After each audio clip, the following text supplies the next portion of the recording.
నరుడిగా వచ్చి మనని చెక్కడానికి వచ్చాడు. దాన్ని నీవేపు ఏదో గుణదోషాలున్నాయో విచారణ చేసుకుని దాన్ని దిద్దుకోవడానికి ప్రయత్నం చేయండి. లేకపోతే ఏమవుతుందంటే విన్నావా అంటే విన్నాం అంతే, దానివల్ల ప్రయోజనం ఏమైనా సిద్ధింప చేసుకున్నావా అంటే ఏమీ ఉండదు. అప్పుడు ఎటు పక్కకి నిలబడిపోయినట్టు అవుతుందో తెలుసా అండి? రావణుడి పక్కకి వెళ్ళి నిలబడ్డట్టు అవుతుంది. మీరేమి స్వీకరించలేదు అనుకోండి, అప్పుడు రావణుడి పక్కకి వెళ్ళిపోలేదు. రాముడి పక్కకి వెళ్ళిపోవాలంటే స్వీకరించడం రావాలి. మీకు గుణదోషములలో గుణములను స్వీకరించడం రావాలి. కాసేపు ఆగంటాడు, సముద్రానికి సేదు కట్టడం పెద్ద కష్టమా? నా దృష్టిలో సముద్రం అంటే పిల్ల కాలం అంటాడు. అంటే బుద్ధిని తొక్కేస్తాడు. అసలు ఒకవేళ లోపల నుంచి ఏదైనా మంచి పుట్టినా అసలు పుట్టకుండా ఉండడం అన్నది ఉండదండి. మీరు ఎప్పుడూ ఒక విషయం గుర్తుపెట్టుకోండి. నేను మీతో మాట చెప్తాను, బాగా జ్ఞాపకం పెట్టుకోండి. Nobody in this world is an embodiment of either total goodness or total badness. ఈ బ్రహ్మాండంలో ఏ ఒక వ్యక్తి కూడా పూర్తి మంచివాడు కాడు, పూర్తి చెడ్డవాడు కాడు. మంచిని చెడు పక్కకి చేరుతూనే ఉంటుంది ఎప్పుడు. ఎక్కడ పూజా మందిరం ఉంటుందో అక్కడే భూతాలు ఉంటాయి. నేను మీతో యథార్థం మనవి చేస్తాను. మీ ఇంటి పూజా మందిరం ఎక్కడుందో దెయ్యాలు భూతాలు పిశాచాలు ఎక్కడికి వస్తాయంటే పడగదిలోకి వంటగదిలోకి వెళ్ళవు, పూజ గదిలోకి వస్తాయి. ఎందుకో తెలుసా అండి? అక్కడ మీ అనుష్ఠాన బలం పడిపోతే వాటి బలం పెరుగుతుంది. అందుకని అక్కడికి వస్తాయి. అందుకే మనం ఏం చేస్తాం? అక్షతలు మాసం చూసి ఎడంపక్క వేసి ఉత్తిష్టంతో భూత పిశాచాహ, అయ్యా మీరు లేచిపోండి అంటాం. ఎందుకని చీకట్లో వాళ్ళు వస్తారు. వాళ్ళు ఎందుకు వస్తారంటే ముందు పూజ చేయడానికి వస్తారు. సూర్యోదయానికి పూర్వం మీరు నిర్మాల్యం తీయలేదనుకోండి, వాడు మనసా తీసి ముందు పువ్వు వేసి వెళ్ళిపోతాడు. ఆ ఇంట రాక్షస బలం పెరుగుతుంది. సూర్యోదయాత్ పూర్వం నిర్మాల్యం మీరు తీసి దీపం పెట్టారనుకోండి, ఉత్తిష్టంతో భూత పిశాచాహ, మీకు మాకు గొడవేం లేదు, మేము ఈశ్వరుని ఆరాధిస్తాం, మీరు లేవండి అన్నారనుకోండి, ఇప్పుడు దేశకాలములు మీరు పాటించినందుకు వాళ్ళు లేచి వెళ్ళిపోతారు. ప్రతిరోజు వస్తారు. అందుకేగా గుడి అయితే మాత్రం ఉత్తిష్టంతో భూత పిశాచాహ అంటలేదండి. వాళ్ళు లేకపోతే లేవమని ఎందుకంటారు? ఇప్పుడు ఇక్కడ ఎవ్వరు లేరనుకోండి, అయ్యా అందరూ లేచి నిలబడండి అన్నాను అనుకోండి, నన్ను పిచ్చానంటారు కదా. ఎవడు లేని దానికి లేమంటాడు ఏంటంటారు? మీ అందరూ ఉంటే అయ్యా మీరు అందరూ లేచి నిలబడండి అని నేను అన్నాను అనుకోండి, దానికి ఒక అర్థం ఉంటుంది. ఉంటే కదా ఉత్తిష్టంతో భూత పిశాచాహ, లేకపోతే ఉత్తిష్టంతో భూత పిశాచాహ ఏంటి? ఉంటేనే లెమ్మంటాం. అలాగే ఈ లోపల నుంచి కూడా ఓ మాట వస్తుంటుంది. ఎప్పుడు మీరు గమనించగలిగితే, మిమ్మల్ని మీరు పరిశీలిస్తే, చెడ్డ సంకల్పం మీరు చేయగానే వద్దులేదు, వాడు నోరు కొట్టుకున్నంత చెప్పాడు, నిజమో అబద్ధమో కానీ పాపం ఏదో వాడు అలా ఉన్నాడో లేదో దేవుడికి కానీ ఏదో మంచి అనేవాడు, రోజు ధర్మం అనేవాడు 42 రోజులు నోరు కొట్టుకుని వెళ్ళాడు కదా, ఓన్లీ ఎందుకు వదిలిపెట్టేద్దాం అంటారు. శ్రవణం అందుకు వచ్చిందండి.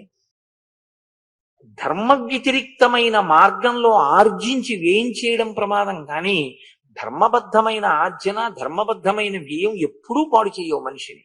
అంటే కామమును మీరు ధర్మబద్ధం చెయ్యాలి. అంటే అది అధర్మం కాదు అన్నది ఏది ఉంటుందో అది మీరు అనుభవిస్తే అది మిమ్మల్ని ఏమీ పాడు చేయదు. అంటే నా భార్య యందు నాకు కామం ధర్మబద్ధం. ఇదే సీతమ్మ తల్లి చెప్తుంది, నివర్తయ మనోమత్త స్వజనే క్రియతాం మనః. నాకు ఒక చక్కెర పొంగల్ తినాలనుంది, నాకున్న దాంతో వండుకుని నేను ఈశ్వరుడికి నైవేద్యం పెట్టుకుని నేను తిన్నాను అనుకోండి ప్రసాదంగా. రేపు ఒక పని చేద్దాం, పాయసం నివేదన చేసి అది తీసుకుని బయలుదేరదాం. శరీరాన్ని పోషించాలి కాబట్టి ప్రొద్దున్నే బయలుదేరే ముందు కాస్త పాయసం పుచ్చుకుని వెడదాం అన్నాను అనుకోండి, పాయసం మనం తిని వెడదాం అన్నాను అనుకోండి, దోషం. పాయసం ఈశ్వర నివేదన చేసి ఈశ్వరుడి యొక్క ప్రసాదాన్ని పుచ్చుకుని వెడదాం అన్నాను అనుకోండి, ధర్మబద్ధం. మీరు ముడి వేయడం రావాలి మీకంతే. మీకు ముడి వేసుకుంటే మనసు ఏం చేస్తుందంటే తిరగబడుతుంది. దానికి ఉన్న లక్షణం ఏంటంటే అది ధర్మబద్ధం చేస్తే కామాన్ని అది తృప్తి పొందదు. అది ఏం చేస్తుందంటే ఏది అధర్మమో దాన్ని అడుగుతుంది. నువ్వు ఇలా ఉండు అని మీరు అన్నారనుకోండి, నేను ఇలా ఉండను నాకు అది కూడా కావాలంటుంది. అప్పుడు మీరు నోరు మొయ్ అని దాన్ని ఒక్క మొట్టికాయ కొట్టి కూర్చోబెట్టడం అలవాటు చేయాలి. చేస్తే దానికి లక్ష్యం ఏం చెప్తారో తెలుసా అండి పెద్దలు? తృప్తి. దేని వలన తృప్తి? ధర్మబద్ధంగా అనుభవిస్తున్నానన్న దానికి తృప్తి. ఆయనకి ఎంత ఉందని కాదు, ఆయనకి నాకు ఈశ్వరుడు ఇది ఇచ్చాడమ్మయ్యా అంటే, నాకు ఈశ్వరుడు యోగ్యతా సిద్ధాంతాన్ని బట్టి నీ చేసుకున్న దానికి సర్వేశ్వరుడు నాకు ఇది ఇచ్చాడు, నాకు ఇంతకన్నా ఏం కావాలి, ఆయన నాకు ఏది ఇచ్చాడో అది నాకు చాలు. నాకేది కావాలో ఆయనకి తెలుసు, కాబట్టి నాకు ఎప్పుడు ఏది కావాలో అది ఆయన నాకు ఇస్తూ ఉంటాడు అని మీరు అనుకోగలిగారు అనుకోండి, ఇది ధర్మానికి ముడేయడం అంటే. అప్పుడు ఏమవుతుందంటే తృప్తి వస్తుంది. మీకు అది లేదనుకోండి, పోలిక వస్తుంది. ఎన్ని ఇవ్వండి, ఇంకా ఏదో లేదని ఏడుస్తాడు. పిల్లవాడు ఉన్నాడు అనుకోండి, వాడు ఏడిస్తే, అమ్మ ఏడిస్తే దానికి తృప్తిపడి ఊరుకుంటాడు. ఎందుకంటే అప్పటికి వాడికి ఇంకా తనంత తాను తీసుకోగలిగిన శక్తి లేదు. ఈశ్వరుడు నాకు ఏది ఇచ్చాడో అది నాకు చాలు అని మీరు అన్నారనుకోండి, అధర్మం వైపుకి మీ మనసు వెళ్లకుండా తృప్తితో జీవించడం అన్నది సాధ్యపడుతుంది. ఈ తృప్తి అన్నదాన్ని వదిలేరనుకోండి, కామము విజృంభించడానికి హేతు అవుతుంది. నాకేం లేదు అని అలవాటు చేశారనుకోండి, మనసుకి ఆలోచించడం, అది మనకిది లేదుగా అందం, ఏం లేదో మనకి అంటూ మీరు మీ స్నేహితుడితో మాట్లాడినట్టు మీ మనసుతో మాట్లాడడం అలవాటు చేశారనుకోండి, నీకేమి ఇవ్వలేదు ఈశ్వరుడు. చాలా మందికి ఉద్యోగాలు లేవు, నీకు ఉద్యోగం ఇచ్చాడా? చాలా మందికి అవయవాలు లేవు, నీకు అవయవాలు ఇచ్చాడా? చాలా మందికి అనారోగ్యం, తిందామంటే తినలేరు, నీకు ఈశ్వరుడు తినడానికి శక్తిని ఇచ్చాడా? చాలా మంది పాపం ఏమీ మాట్లాడలేరు, నువ్వు 10 మాటలు చెప్పగలిగిన అనుగ్రహం ఇచ్చాడా? చాలా మంది కొడుకులుంటే కూతుళ్ళు లేరు, కూతుళ్ళుంటే కొడుకులు లేరు, కొంతమందికి కొడుకులు కూతుళ్ళు కూడా లేరు, నీకు కొడుకుని కూతుర్ని కూడా ఇచ్చాడా? చాలా మంది కూతురు పుడితే ఫోటో జాతకం పట్టుకుని వెళ్ళి మా అమ్మాయికి మీ అబ్బాయికి జాతకం పడుతుందేమో చూడండి అని అడుగుతున్నారు. నువ్వు అలా అడగకుండా నీ దగ్గరికి మగపెళ్లి వారు వచ్చి నీ కూతుర్ని చేసుకున్నారా?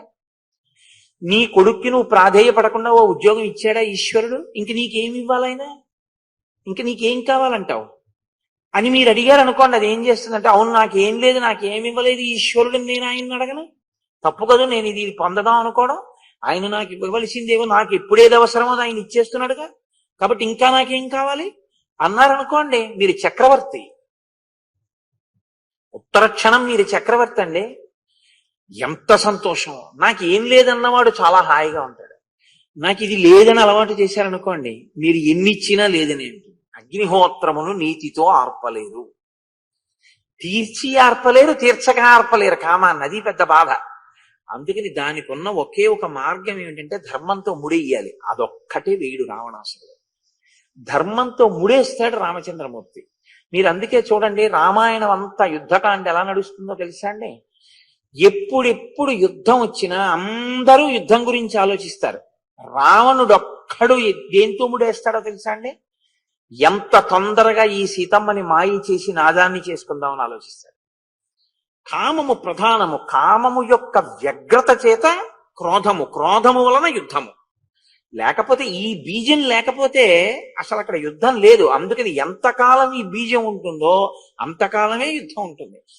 కామము సీతమ్మ యందు వదిలిపెట్టేసి పూర్తిగా యుద్ధం మీద దృష్టి పెట్టేశాడు అనుకోండి, మర్చిపోతాడు. కొన్నాళ్ళకి సీతమ్మ విషయం మర్చిపోతాడు. అతని బుద్ధి యందు ఏదో ఒక మార్పు వచ్చేస్తుంది. కానీ అతనికి ఎప్పుడు ఏం గుర్తుంటుందో తెలుసా అండి? అతనికి ఎప్పుడూ సీతమ్మే. ఎప్పుడూ సీతమ్మ భక్తితో గుర్తుందనుకోండి, తప్పు లేదు. ఎప్పుడూ సీతమ్మ కామంతో గుర్తుంటుంది, అధర్మమైన కామంతో. ఇది కాల్చేసింది రావణాసురుణ్ణి. యుద్ధకాండను యుద్ధకాండగా మీరు వినకండి. నేను యుద్ధకాండ మీతో మనవి చేసేటప్పుడు ఎందుకు ఏ పాత్రకి ఎక్కడ రక్షణ కలుగుతోంది, ఎక్కడ ఏ పాత్ర అధర్మాన్ని పట్టుకుని నశించిపోతోంది మీరు ఆలోచిస్తూ ఉండండి. అందుకే ఎవరు ధర్మం పట్టుకున్నారో వాళ్ళు విశేషమైన దుఃఖం పొందుతుంటే ఎవరో ఒకరు వచ్చి వాళ్ళని దుఃఖంలోంచి పైకెత్తుతారు. నేను చాలా గొప్పగా మోసం చేస్తున్నాను, నా కోరిక తీర్చుకోవడానికి ఇప్పుడు నేను పన్నిన వ్యూహాన్ని భేదించడం ఎవరికీ సాధ్యం కాదని అధర్మాన్ని పట్టుకుని వ్యూహరచన చేసిన వాడు చాలా బాగా సాధించేస్తున్నాను అనుకునేటప్పటికీ వైక్లభ్యం వస్తుంది. ఇదే కదండి విఘ్నేశ్వరుడు అంటే. ఎందుకు విఘ్నం సృష్టించడం? సత్పురుషుల్ని కాపాడడానికి, సత్పురుషుల్ని చెనకేటటువంటి వారి ప్రయత్నమునందు విఘ్నం, సత్పురుషులైన వారి ప్రయత్నంలో వచ్చిన విఘ్నాన్ని తొలగించడం. అందుకని విఘ్నేశ్వరుడిగా వినాయకుడిగా ప్రకాశిస్తాడు ఆయన. ఒకరికి విఘ్నాన్ని తొలగిస్తాడు, ఒకరికి విఘ్నాన్ని సృష్టిస్తాడు. ఇదే ఈశ్వరానుగ్రహం. దీనికి ఆలంబనం ఏమి అంటే ధర్మమే. ధర్మమే ఆలంబనమై ఉంటుంది. అందుకే మీకు దీని పేరే సనాతన ధర్మము. ఇక్కడ ఇప్పుడు ఏం మాట్లాడతారంటే ఒక్క ధర్మమే మాట్లాడతారు. ఇది ఒకటే నువ్వు పట్టుకో, ఎట్నుంచి ఎటు రానివ్వండి ఇదే చెప్తారు. ఇది మీరు విడిచిపెట్టి ఇంకేమైనా చెప్పడం మొదలుపెట్టారనుకోండి, పొరపాటు జరిగిపోయినట్టే లెక్క. మీరు ఎట్టించెటికి చెప్పినా ఋషి హృదయం ఎప్పుడు ఏమై ఉంటుందంటే ధర్మాన్ని ప్రబోధించడమే. విన్నవాడు, చదివినవాడు ధర్మానురక్తిని పొందడమే. అలా ఒక్కడు ధర్మాన్ని పట్టుకోగలిగితే చాలు, వాడి జీవితం సుఖశాంతులతో ఉంటుంది, వాడి చుట్టూ ఉన్న వాళ్ళు సుఖశాంతులతో ఉంటారు. అందుకే ధర్మ ప్రబోధమే జరుగుతూ ఉంటుంది రామాయణంలో. కాబట్టి ఆ సేతు నిర్మాణం జరిగింది అంటే దుష్కరమైన పని, అసాధ్యమైన పని సాధ్యమైంది అంటే కేవలము రాముని యొక్క ధర్మనిరతి. ఈవలి ఒడ్డుకి చేరగానే ఆయనకి ఋషుల యొక్క ఆశీర్వచనము లభించింది. అక్కడ రావణుడు మహర్షి ఇద్దరినీ చూపిస్తుంటారు. ఓ సర్గలో ఈయన్ని చూపిస్తారు, ఓ సర్గలో ఆయన్ని చూపిస్తారు. ఇది ఎలా ఉంటుందంటే, మీరు శ్రీరామాయణాన్ని చదివేటప్పుడు మీరు బాగా నిశితంగా చదువుకుంటే మీకు ఒక గొప్ప నాటకాన్ని చూస్తున్నట్లు ఉంటుంది. ఇప్పుడు ఆయన అవనికని ఎటువైపుకి ఎత్తారంటే రావణాసురుని యొక్క అంతఃపురం వైపుకి తీసుకెళ్లారు.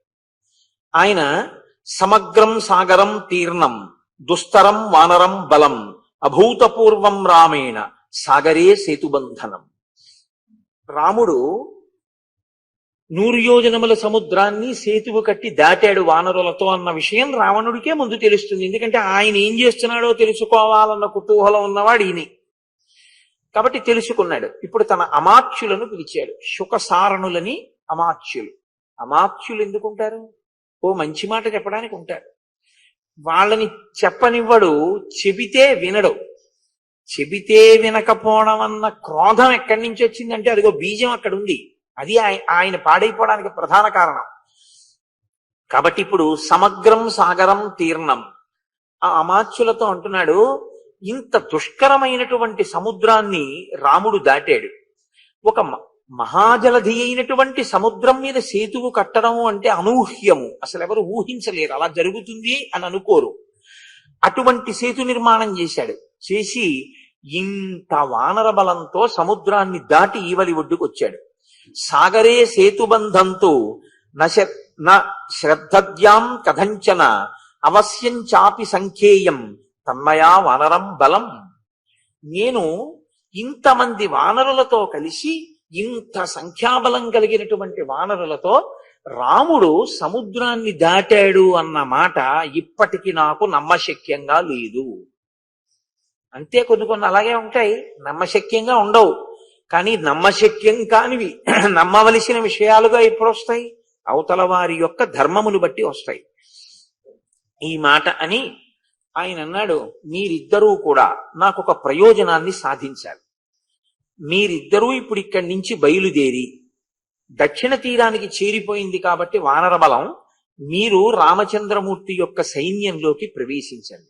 మీరు కూడా ఆ సైన్యంలో కలిసిపోండి. వానర రూపాలతో కలిసిపోయి అక్కడ ఎవరున్నారు, ఎవరెవరు ఎంత బలవంతులు, ఎవరి వెనక ఎంతమంది అనుచరులున్నారు, ఎవరెవరి సామర్థ్యం ఎటువంటిది, ఎవరెవరు ఏ విధంగా వ్యూహరచన చేస్తున్నారు, ఈ విషయాలన్నిటినీ బాగా తెలుసుకుని నా దగ్గరికి రావలసింది. ఇప్పుడు ఆ శుకసారణులిద్దరూ వానర రూపాలను ధరించి వానర సైన్యంలో కలిసిపోయారు. ఇన్ని కోట్ల వానరములు అన్ని ఒక చోటు నుంచి వచ్చినవి కావు. ఒక్కొక్కరు ఒక్కొక్క చోటు నుంచి, భూమండలం అంతటి నుంచి ఆ వానరములను తీసుకొచ్చారు.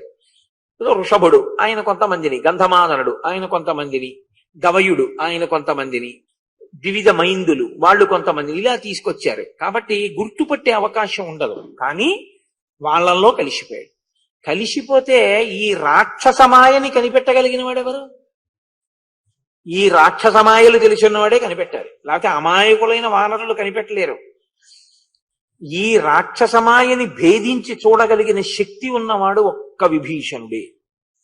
కాబట్టే ముందే ఈశ్వరుడు విభీషణుడు పుట్టేటట్టు చూసి విభీషణుడు దేశకాలాదులను అనుసరించి ఇప్పుడు రామచంద్రమూర్తి దగ్గరికి వెళ్ళేటట్టుగా అనుగ్రహించాడు. వెనక ఈశ్వరుడు అన్నవాడు ఒకడున్నాడు, వాడు నిర్వహిస్తున్నాడు కార్యాన్నంతటినీ. కాబట్టి ఇప్పుడు ఎవరు పట్టుకోవాలి? వానరులు పట్టుకోలేరు. రాక్షసులు ఆ రూపంలో వస్తే విభీషణుడు ఒక్కడే పట్టుకోవాలి. కాబట్టి విభీషణుడు ఇతి ప్రతి సమాదిష్టౌ రాక్షసౌ శుకసారణౌ హరిరూపధరౌ వీరౌ ప్రవిష్టౌ వానరం బలం. వానర రూపాలతో వానరులలో ప్రవేశించినటువంటి రాక్షసులైన శుకసారణుల్ని విభీషణుడు గుర్తించాడు. గుర్తించి పట్టుకున్నాడు. పట్టుకుని గుర్తుపట్టాడు. తౌ దదర్శ మహాతేజా ప్రచ్ఛన్నౌ చ విభీషణ అచచేద రామాయ గృహీత్వా శుకసారణౌ. వానర రూపాలతో వాళ్లలో కలిసినటువంటి రాక్షసుల్ని పట్టుకుని వధించే ప్రయత్నాన్ని పొంది కోపించిన వాడై వీళ్ళిద్దరినీ ప్రభు అయిన రామచంద్రమూర్తి దగ్గర ప్రవేశపెడతానని ఇద్దరిని తీసుకెళ్లి ఆయన దగ్గర నిల్చోబెట్టాడు. మీరు ఇక్కడే చమత్కారం ఉంటుంది. విభీషణుడు ధర్మాత్ముడే, కానీ ఆయన ప్రభుభక్తి వలన ఆయన ఏమనుకున్నాడంటే వీళ్ళిద్దరూ చేస్తున్నది తప్పు, కాబట్టి వీళ్ళిద్దరూ వధకు అర్హులు. ఇది ఆయన యొక్క బుద్ధి వ్యగ్రత. కాబట్టి ఆయన పట్టుకున్నాడు. ఆయన కూడా పరమధర్మాత్ముడు. అందుకే ఆయన బుద్ధిలో వెంటనే చంపేద్దామన్న ఉద్రేకం కలగలేదు. ఆయన ధర్మం ఎంతవరకు? తీసుకెళ్లి ప్రభువు దగ్గర ప్రవేశపెట్టడం. ప్రభువు ఏ శిక్ష వేస్తే అది వేస్తాడు. నేను నీకు శరణాగతి చేస్తున్నాను, నేను నీ వెంట ఉంటాను, నేను నీకు చెయ్యగలిగిన సాయం చేస్తానన్నవాడు శత్రుపక్షం నుంచి వచ్చినటువంటి వాళ్ళని శత్రుపక్షంగా గుర్తుపట్టడం అంటే మనవాళ్లే అన్న మాట ఇంకా రాకూడదు. ఏ మాట రావాలి మనసులో? వీడు పరాయివాడన్న భావన రావాలి. వచ్చేంతసేపు అయిందన్నది కాదు, ఆ మాట అంతే. అది ఆ చమత్కారం రావాలంటే మనసులో ఆ బుద్ధి యందు ఆ అధ్యవసాయం ఉండాలి. లోకంలో ఒక సామెత చెప్తుంటారు. ఒక యజమానికి ఒక కూతురు ఒక కొడుకు. కూతురికి ఇద్దరు మగపిల్లలు, కొడుక్కి ఇద్దరు మగపిల్లలు. కూతురు పిల్లలు కొడుకు పిల్లలు ఇద్దరూ కలిసి ఆడుకుంటున్నారు. ఇద్దరు ఆడుకుంటుంటే వాళ్ళ ఆవుల్ని ఎవరో తీసుకెళ్లి పక్క చేలోకి వెళ్ళిపోయాయని బందీల దొడ్లో పెడుతున్నారు. ఈ పిల్లలు నలుగురు పరిగెత్తుకొచ్చారు తాతగారి దగ్గరికి. తాతగారండి మీ ఆవుల్ని ఎవరో బందీల దొడ్లో పెట్టారన్నాడు కూతురు కొడుకు. కొడుకులు అన్నారు తాతగారండి మన ఆవుల్ని ఎవరో బందీల దొడ్లో పెట్టారండి అన్నారు. కూతురు బిడ్డలు తాతగారండి మీ ఆవుల్ని అన్నారు. కొడుకు బిడ్డలు తాతగారండి మన ఆవుల్ని అన్నారు. అది మనస్సులో ఉండేటటువంటి భావన. తాతగారి వేపు ఆవులు మీ ఆవులు, అదే నాన్నగారి వేపు ఆవులు అయితే మన ఆవులు. అలా మనసు నిశ్చితమై రామచంద్రమూర్తి కైంకర్యమునకే సిద్ధంగా ఉందని గుర్తేమిటి? రాక్షసులు వస్తే మన వాళ్ళు వచ్చారనలేదు, మన శత్రువులు వచ్చారని పట్టుకున్నాడు. పట్టుకుని వచ్చి రామచంద్రమూర్తి దగ్గర ప్రవేశపెట్టారు. వెంటనే ఆ శుకసారణులు ప్రాణముల మీద ఆశ విడిచిపెట్టేసుకున్నారు. యుద్ధానికి ముందు ఇలా వచ్చి గూఢచర్యం చేస్తే ఎవరు అంగీకరిస్తారు? కాబట్టి వాళ్ళు రాముడితో ఒక ప్రార్థనగా, ఒక మనవిగా మా ప్రాణములను రక్షించండి అని ఒక ప్రార్థన చేశారు. అవామిహిగా గతౌ సౌమ్య రావణ ప్రహితా ఉభౌ పరిజ్ఞాతుం బలం కృత్స్నం తవేదం రఘునందన. మేము అవామిహా గతౌ, మేమిక్కడికి దేని కొరకు వచ్చాము అంటే రావణుని యొక్క పనుపున వచ్చాం. వచ్చి మీ బలాన్నంతటినీ లెక్క కట్టే ప్రయత్నం చేశాం. కాబట్టి ఓ మహానుభావ రామచంద్ర, మమ్మల్ని క్షమించు, మమ్మల్ని ప్రాణములతో విడిచిపెట్టు. ఇప్పుడు వాళ్ళ మనసులో కోరిక ఎంతవరకు అంటే రాముడు విడిచిపెట్టేస్తే చాలు. కానీ రాముడు అన్నాడు, ఎది దృష్టం బలం కృత్స్నం వయం వా సుపరీక్షితాః యథోక్తం వా కృతం కార్యం చందత ప్రతిగమ్యతాం. మీరు ఏ ప్రయత్నం మీద ఇక్కడికి వచ్చారు? మా వానర సైన్యం అంతా ఎంతుంది, ఎంతంత బలవంతులు ఉన్నారు, ఇది చూడ్డానికి కదా వచ్చారు. అది అయిపోయిందా చూడడం? బాగా చూశారా? లేకపోతే ఇంకా చూడవలసినవి ఏమైనా ఉండిపోయాయా? అదకించిద్ అదృష్టం వా భూయస్తద్రష్టుమర్హత విభీషణో నా కార్చినేన భూయ సందర్శయిష్యతి. ఒకవేళ మీరు చూడవలసినది ఏదైనా ఇంకా మిగిలిపోయి ఉంటే, మీరు పూర్తిగా చూసి ఉండకపోతే నాకు చెప్పండి, విభీషణుడినిచ్చి పంపిస్తాను. ఇంకా మీరు ఏవేవి చూడలేదో అవన్నీ మీకు చూపిస్తాడు. ఇప్పుడు వాళ్ళు తెల్లబోయారు. ఇదేమిటి, మమ్మల్ని చంపవలసిన వాడు ప్రాణాలతో విడిచిపెట్టడం కాకుండా మీకు విభీషణుడిని సాయం ఇస్తాను, చూపిస్తాడు, వానర సైన్యాన్ని అంతటి చూసి రండి అంటాడేమిటి అని నచేదం గ్రహణం ప్రాప్య భేత్తవ్యం జీవితం ప్రతి న్యస్త శస్త్రౌ గృహీతౌ వా నదూతౌ వధమర్హతి. మీ దగ్గర అస్త్రములు లేవు, శస్త్రములు లేవు. అస్త్రశస్త్రములు లేని వాణ్ణి చంపడం ధర్మం కాదు. కాబట్టి ఆ కారణం చేత నేను మిమ్మల్ని చంపను. పైగా మీరు రావణాసురుని చేత వినియోగింపబడ్డారు వెళ్ళి చూసి రమ్మని. ఇప్పుడు నేను కొన్ని మాటలు చెప్తాను, వెళ్ళి రావణాసురుడికి చెప్పండి. ఇప్పుడు దూతకృత్యంలో ఉన్నవారు కాబట్టి మిమ్మల్ని అసలు చంపకూడదు. అస్త్రశస్త్రములు లేని వాళ్ళు కాబట్టి మిమ్మల్ని నేను అసలు చంపను. ప్రాణముల కోసం నా దగ్గరికి వచ్చి ప్రార్థన చేసి ఏడిచిన వాడిని నేను చంపుతానా? చంపను. కానీ మీరు ఏ కార్యం మీద వచ్చారో ఆ కార్యం కూడా పూర్తి చేసుకుని వెళ్ళండి. చూడకపోతే చెప్పండి, మీరు అన్ని చూద్దురు గాని నేను విభీషణుడిని ఇచ్చి పంపిస్తాను. ఇక్కడి నుంచి బయలుదేరి మీరు లంకాపట్టణానికి వెళ్ళిపోయిన తర్వాత మాత్రం ఒక్క మాట చెప్పండి. వానర సైన్యాన్ని అంతటిని చూశాక దాస్తే దాగేదా సైన్యం? అది ఏమైనా చిన్న నల్లపూస ఎక్కడో పెట్టి దాచడానికి? ఎలాగో రావణాసురుడికి తెలిసేదే. నేను వచ్చింది ప్రకటనంగా, ఏ ప్రయోజనం కోసం వచ్చాను అన్నది అందరికీ తెలుసున్న విషయమే. కాబట్టి ఇక్కడి నుంచి వెళ్ళి నువ్వు రావణాసురుడికి చెప్పు, ప్రవిశ్య నగరీం లంకాం భవద్భ్యాం ధనధానుజ వక్తవ్యో రక్షసాం రాజా యథోక్తం వచనం మమ యద్బలంచ సమాశ్రిత్య సీతామ్మే హృతవానసి తద్దర్శ యథా కామం ససైన్య సహబాంధవ. మీరు రావణుడితో ఏం చెప్తారంటే, ఏ శక్తిని, ఏ సైన్యాన్ని, ఏ బలాన్ని చూసుకుని నిన్ను నువ్వు రక్షించుకోగలననుకుని నువ్వు సీతమ్మను అపహరించావు. ఏ బలాన్ని చూసుకుని అపహరించావో ఆ బలాన్నంతటినీ తీసుకుని వచ్చి ఈ వానర సైన్యాన్నంతటినీ చూడు. వాళ్ళని వీళ్ళని పంపక్కర్లేదు, నువ్వే రావచ్చు. వచ్చి చూడు ఒకసారి ఈ సైన్యాన్నంతటినీ. నిన్ను విడిచిపెట్టడం అన్నది మాత్రం జరగదని చెప్పానని చెప్పు. సీతమ్మని తీసుకెళ్లాడు, సీతమ్మని రక్షించుకోవడం నా ధర్మం.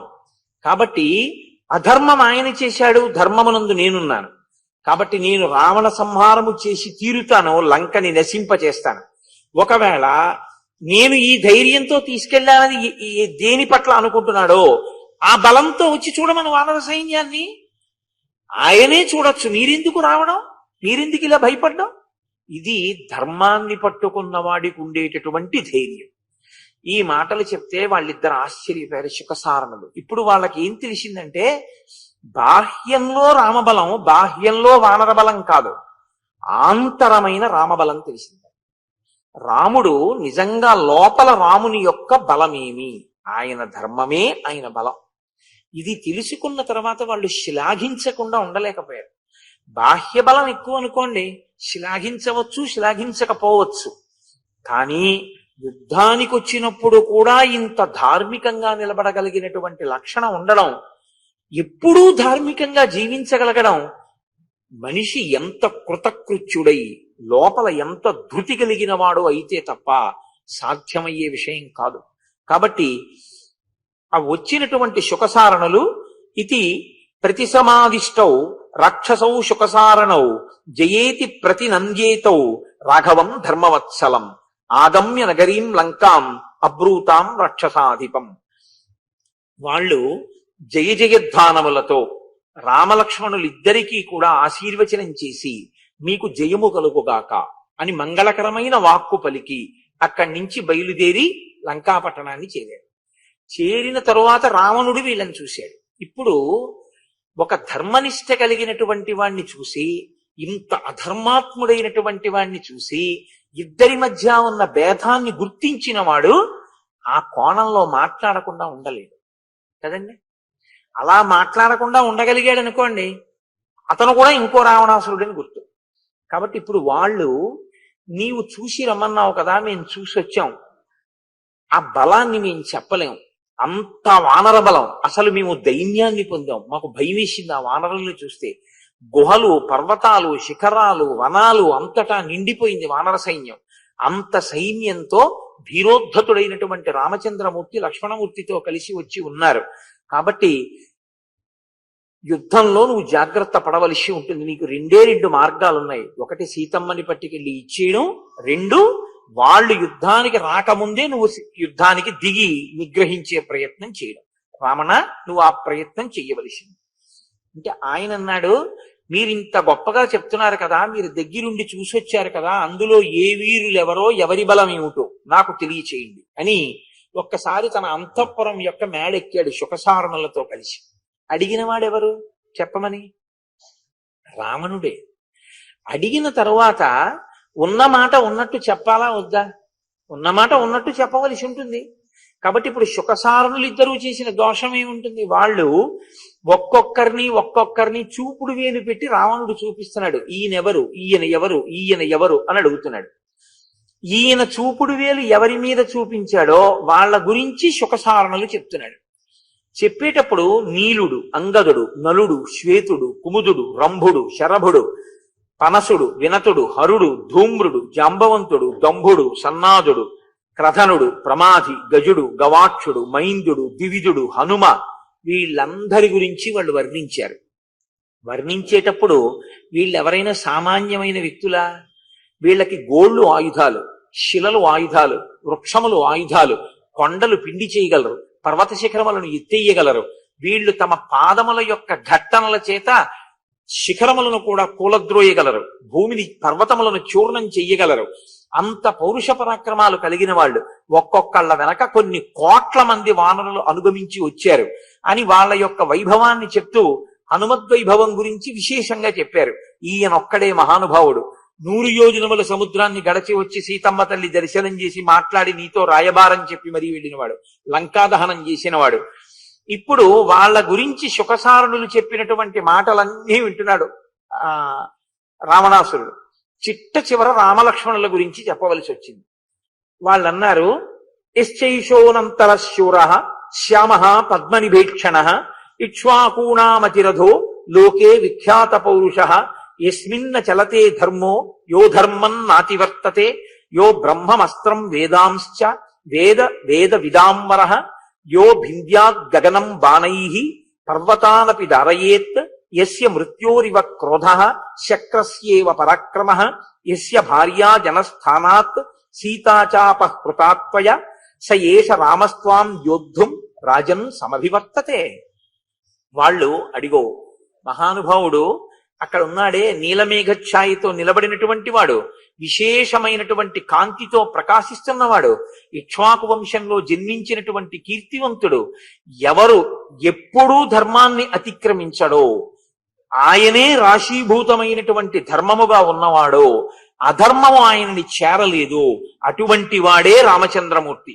ఆ రాముడు తన బాణ పరంపరల చేత ఎవరి మీద కోపగించాడో వాళ్ళని సాక్షాత్తు మృత్యురూపంగా చెనకగలిగినటువంటి సమర్థత కలిగినటువంటి వాడు.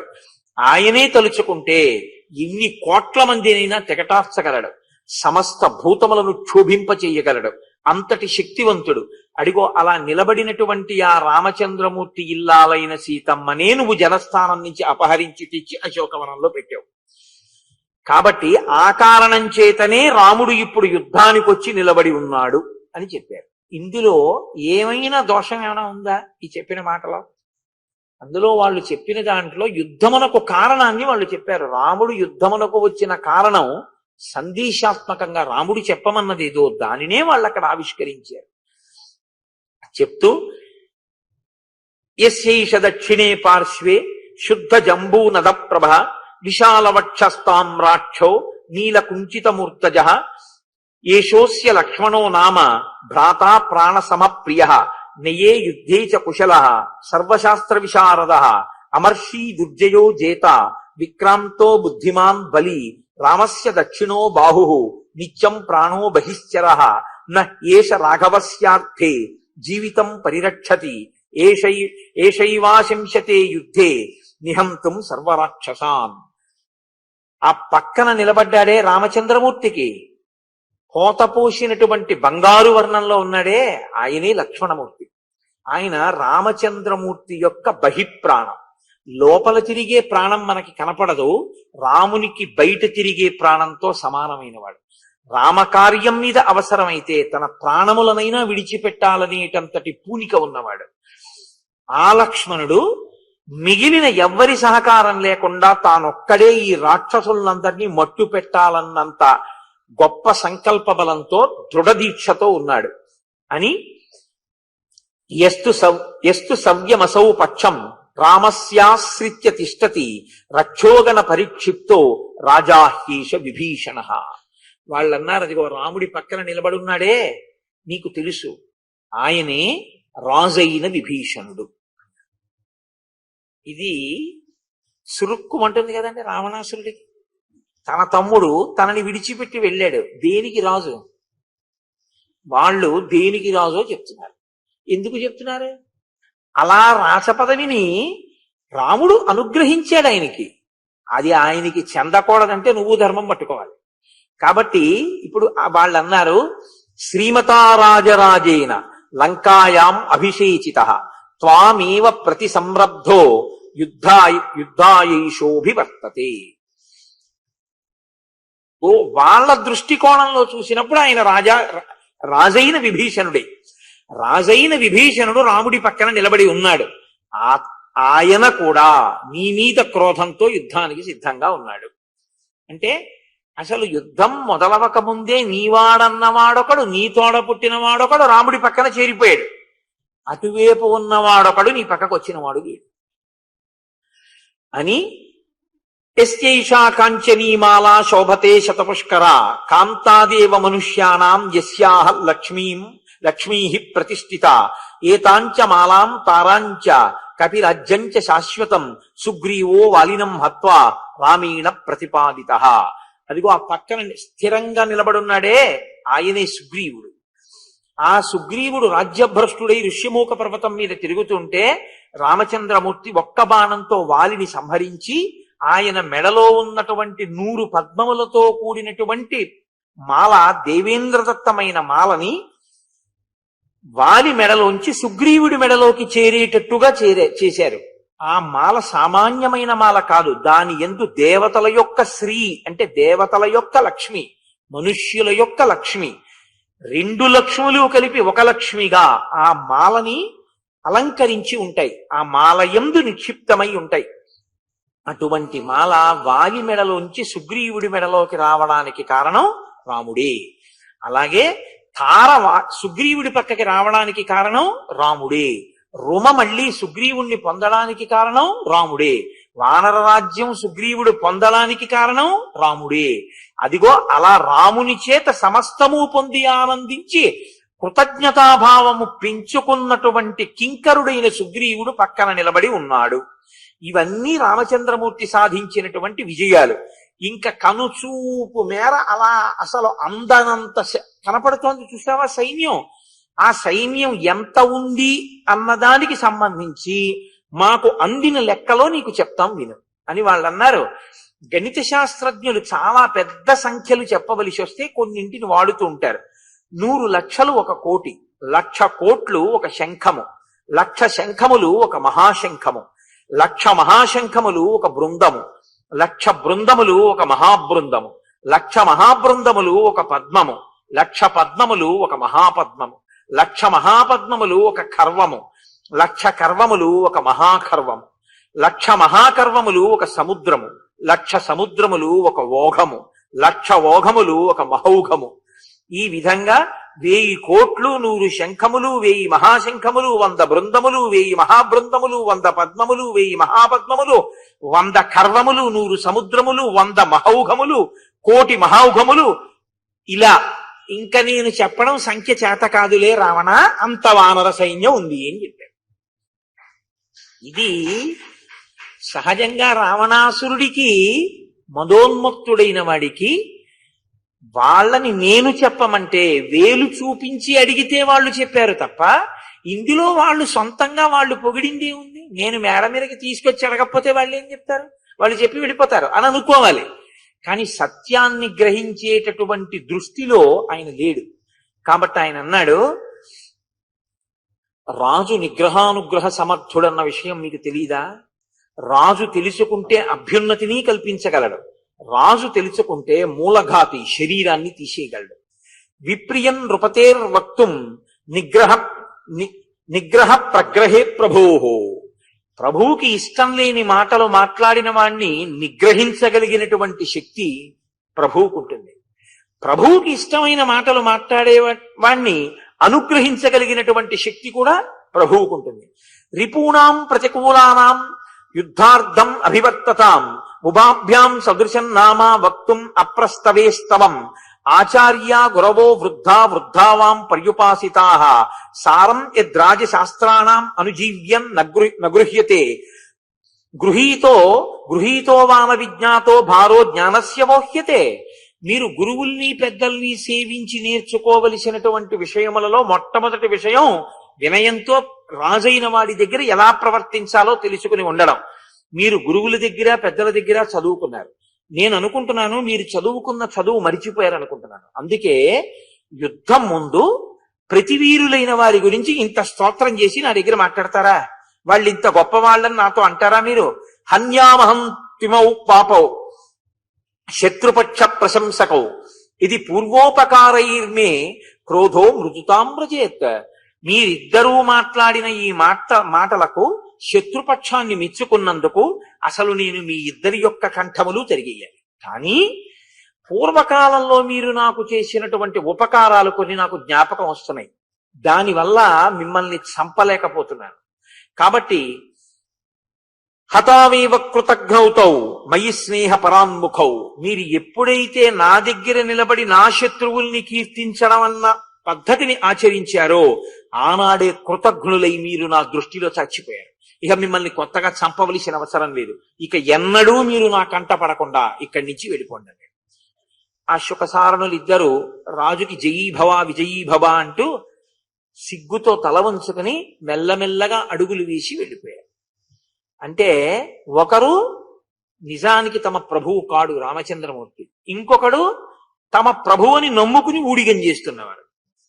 ఇప్పుడు వీళ్ళు ఎవరికి ఊడిగం చేస్తున్నాడో ఆయన ధర్మం ఎంత గొప్పదో తెలిసింది.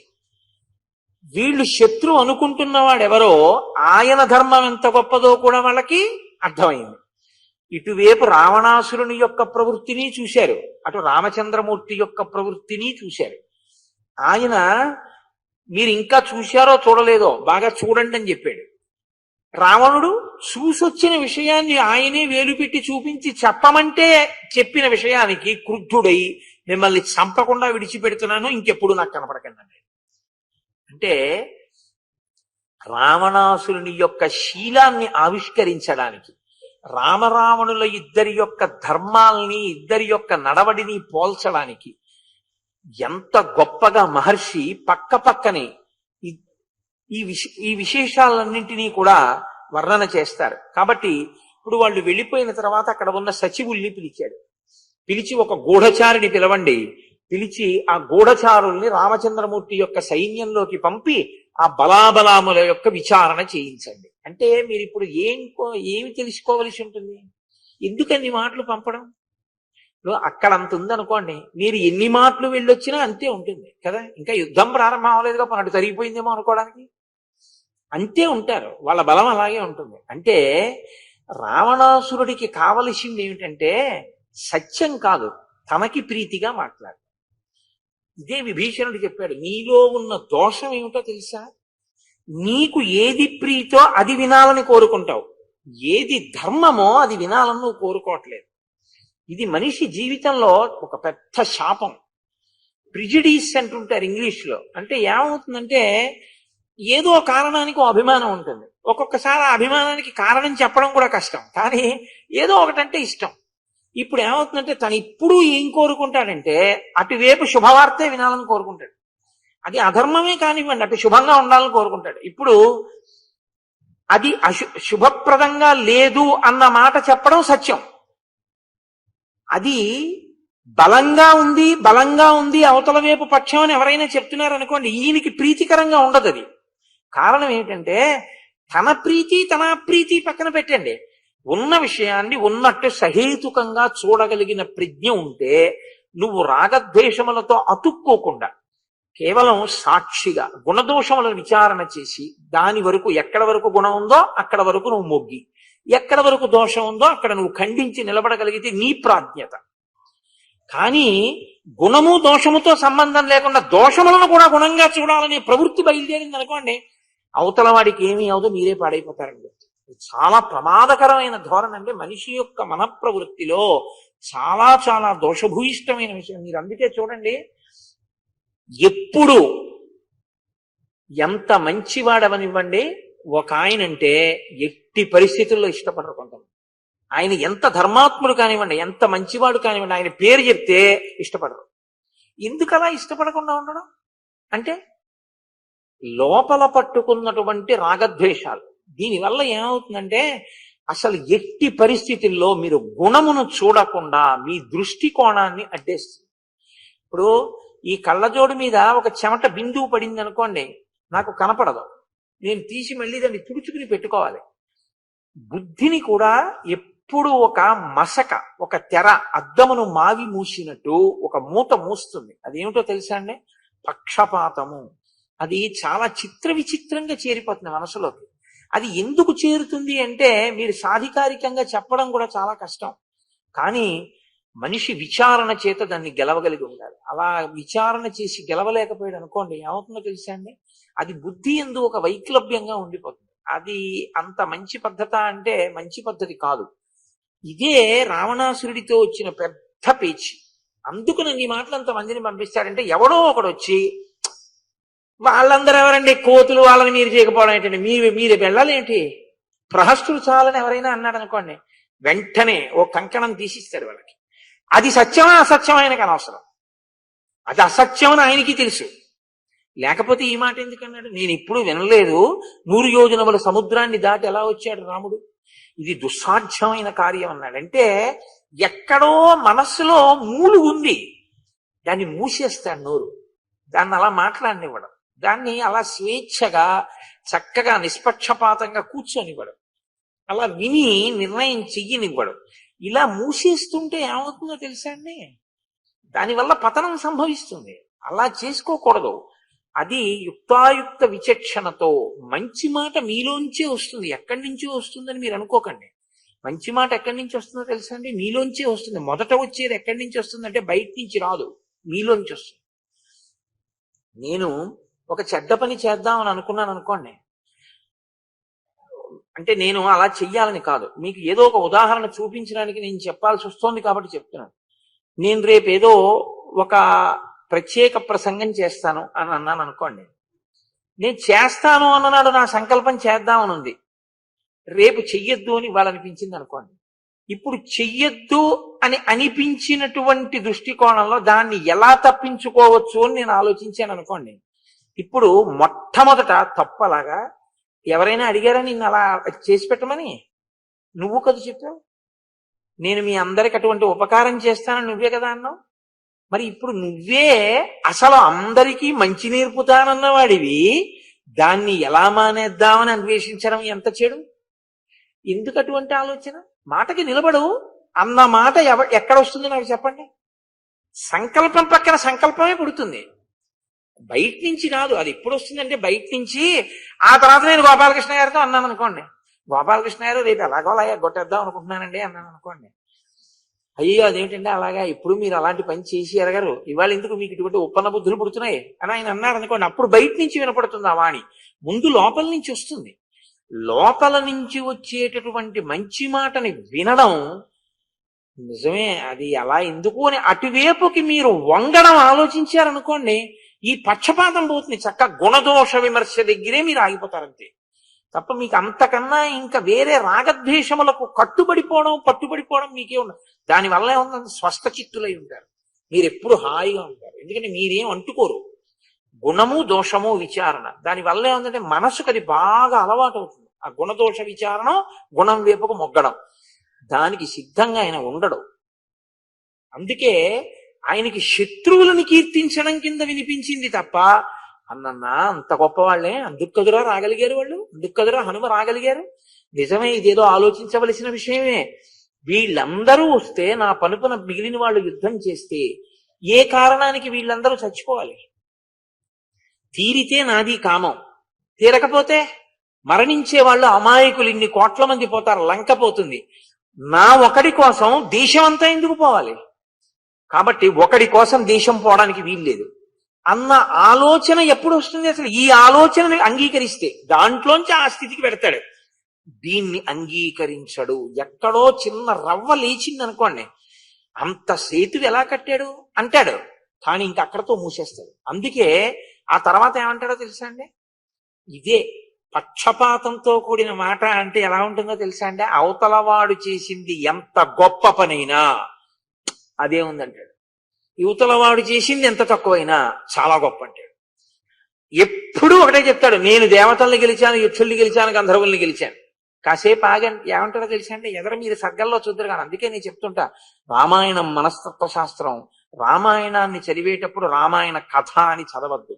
నరుడిగా వచ్చి మనని చెక్కడానికి వచ్చాడు.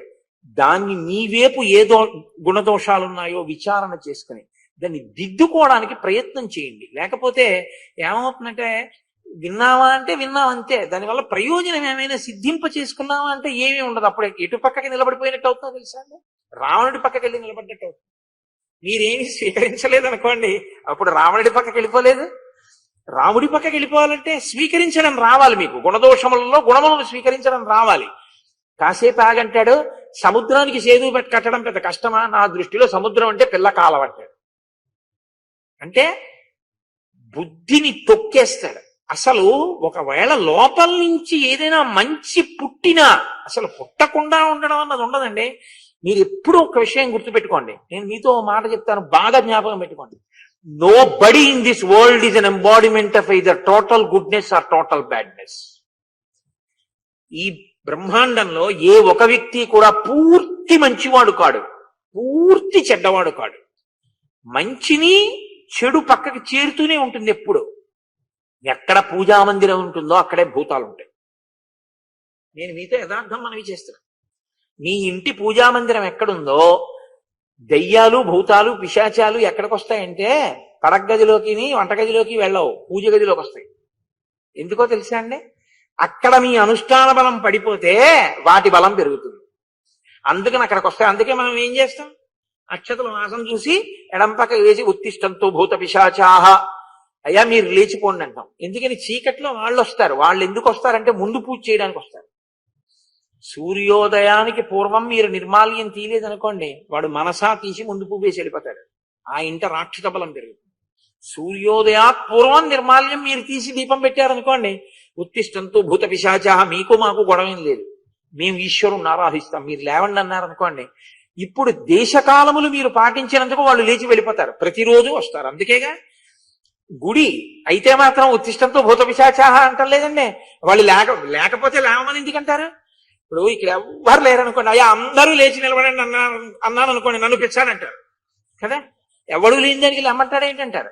మీ అందరూ ఉంటే అయ్యా మీరందరూ లేచి నిలబడండి అని నేను అన్నాను అనుకోండి, దానికి ఒక అర్థం ఉంటుంది. ఉంటే కదా ఉత్తిష్టంతో భూత పిశాచాహ, లేకపోతే ఉత్తిష్టంతో భూత పిశాచాహ ఏంటి? ఉంటేనే లెమ్మంటాం. అలాగే ఈ లోపల నుంచి కూడా ఓ మాట వస్తుంటుంది. ఎప్పుడు మీరు గమనించగలిగితే, మిమ్మల్ని మీరు పరిశీలిస్తే, చెడ్డ సంకల్పం మీరు చేయగానే వద్దులేదు, వాడు నోరు కొట్టుకున్నంత చెప్పాడు, నిజమో అబద్ధమో కానీ పాపం ఏదో వాడు అలా ఉన్నాడో లేదో దేవుడు ఎరుగు, కానీ ఏదో మంచి అనేవాడు, రోజు ధర్మం అనేవాడు 42 రోజులు నోరు కొట్టుకుని వెళ్ళాడు కదా, ఓన్లీ ఎందుకో వదిలిపెట్టేద్దాం అంటారు. శ్రవణం అందుకు వచ్చిందండి. శ్రవణము ప్రతి దేవాలయంలో, పురాణ ప్రవచనం ఇన్ని రోజులను ఉండేది కాదు పూర్వం, ప్రతిరోజు ప్రవచనం ఉండేది. ప్రవచనం ఎవరు చేయాలి అంటే, అది ప్రవచనం కోసం రావడం, ప్రవచనం కోసం ప్రవచనం చెప్పి వెళ్ళిపోవడం అలా ఏం ఉండేది కాదు. పూర్వం చక్కగా ఆయన సంధ్యావందనం చేసుకుని ఆయన వచ్చి గుళ్ళో కూర్చునేవారు. ఏదో ఆ రోజు మంచి మాట, అందరూ వచ్చి కూర్చునేవారు. ఆయన ఏదో ఒక మంచి, ఓ అంబరీషుడి గురించి, ఓ భక్తి, ఓ పురుషార్థం, ఆయన ఒక గంట చెప్పి ఆయన వెళ్ళిపోయారు. దీని ప్రభావం ఏమయ్యేదంటే, మరునాడు ఉదయం జ్ఞాపకానికి వస్తుండేది, ధార్మికమైన జీవనం నడుస్తుండేది. దేవాలయము ధార్మిక జీవనమునకు ఆటపట్టు, మిమ్మల్ని ధార్మికంగా నడిపించేది దేవాలయం. అలాగే ఇక్కడి నుంచి కూడా మీకు సంకల్పం ముందు ఇక్కడి నుంచే వస్తుంది, వద్దు అలా చేయకు అని. కానీ ఎవడూ పూర్తి మంచివాడు కాడు, ఎవడూ పూర్తి చెడ్డవాడు కాడు. ఎందుకని? పూర్తి మంచివాడి దగ్గరికి చెడు సంకల్పం కూడా పెడుతూ ఉంటుంది. అన్నీ మంచి చేద్దామని ఎవడనుకుంటాడో వాడి దగ్గరికి చెడు సంకల్పం కూడా పెడుతుంది. ఎందుకు లేదు ఇవన్నీ అవతల మాని పారేద్దాం అనిపిస్తుంది. నేను ఎన్ని మార్లు అనుకున్నానో తెలుసా అండి, ఎన్ని మార్లు అనుకున్నాను. ఒక్కొక్కసారి ఎందుకు మనం ఏమైనా తాంబూలం పుచ్చుకోవాలా, ఓ రూపాయి పుచ్చుకోవాలా, ఎందుకు ఈ శ్రమ మనకి, ఎందుకు ఈ సెలవులన్నీ వృధా చేసుకోవడం. ఒక్కొక్కసారి అందరూ ఎందుకంటే అంతంత సెలవులు పెట్టి జీతం కూడా నష్టపెట్టుకుని అంత కష్టపడి ప్రవచనం చేసి ఎందుకంటే హాయిగా సంతోషంగా గడపక అంటుంటే, లేకపోతే ఏదో చాలా క్లేశం కలిగింది అనుకోండి, ఎక్కడో మనసుకి చికాకేసింది అనుకోండి, ఈ ప్రవచనాలు మానేసి సాయంకాలం పూట ఏదో హాయిగా ఏదో ధ్యానం చేసుకుందాం, ఎందుకు మనకి ఈ ప్రవచనాలు అనిపిస్తూ ఉంటుంది. అలా అనిపించడమే రాక్షస స్పర్శ. నీకు ఈశ్వరుడు ఓపిక ఇచ్చినన్నాళ్ళు చెప్పాలి గాని నీకు ఏదో చిన్న కష్టం వచ్చిందని ప్రవచనం మానేస్తానంటే అలాగా తరించట్లా దానివల్ల.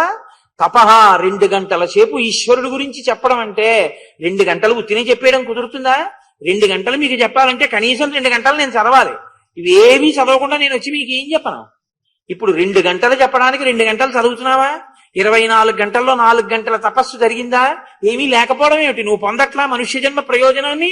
పూనికతో నిలబడాలి, ప్రతిబంధకం వచ్చినప్పుడే నిలబడాలి అని అనుకున్నారనుకోండి, ఇక్కడ వచ్చిన భావాన్ని ఇక్కడే తొక్కుతారు. కాబట్టి ఇప్పుడు మంచి పక్కకి చెడు స్పర్శ ఉంటుందా ఉండదా? ఎప్పుడూ ఉంటుంది, ఉండకపోవడం ఏమి ఉండదు. కించిత్ లొంగితే ఆ కించిత్ చెడు ఉంటుంది, ఎక్కువ లొంగితే ఎక్కువ చెడు ఉంటుంది. చెడు నుంచి విముక్తి అయితే వెలుతురు ఉంటుంది. చీకటి వెన్నెల లేకుండా ఉండవు, ఉంటాయి. కానీ తమసోమా జ్యోతిర్గమయ విడుదల పొందే ప్రయత్నం చెయ్యాలి.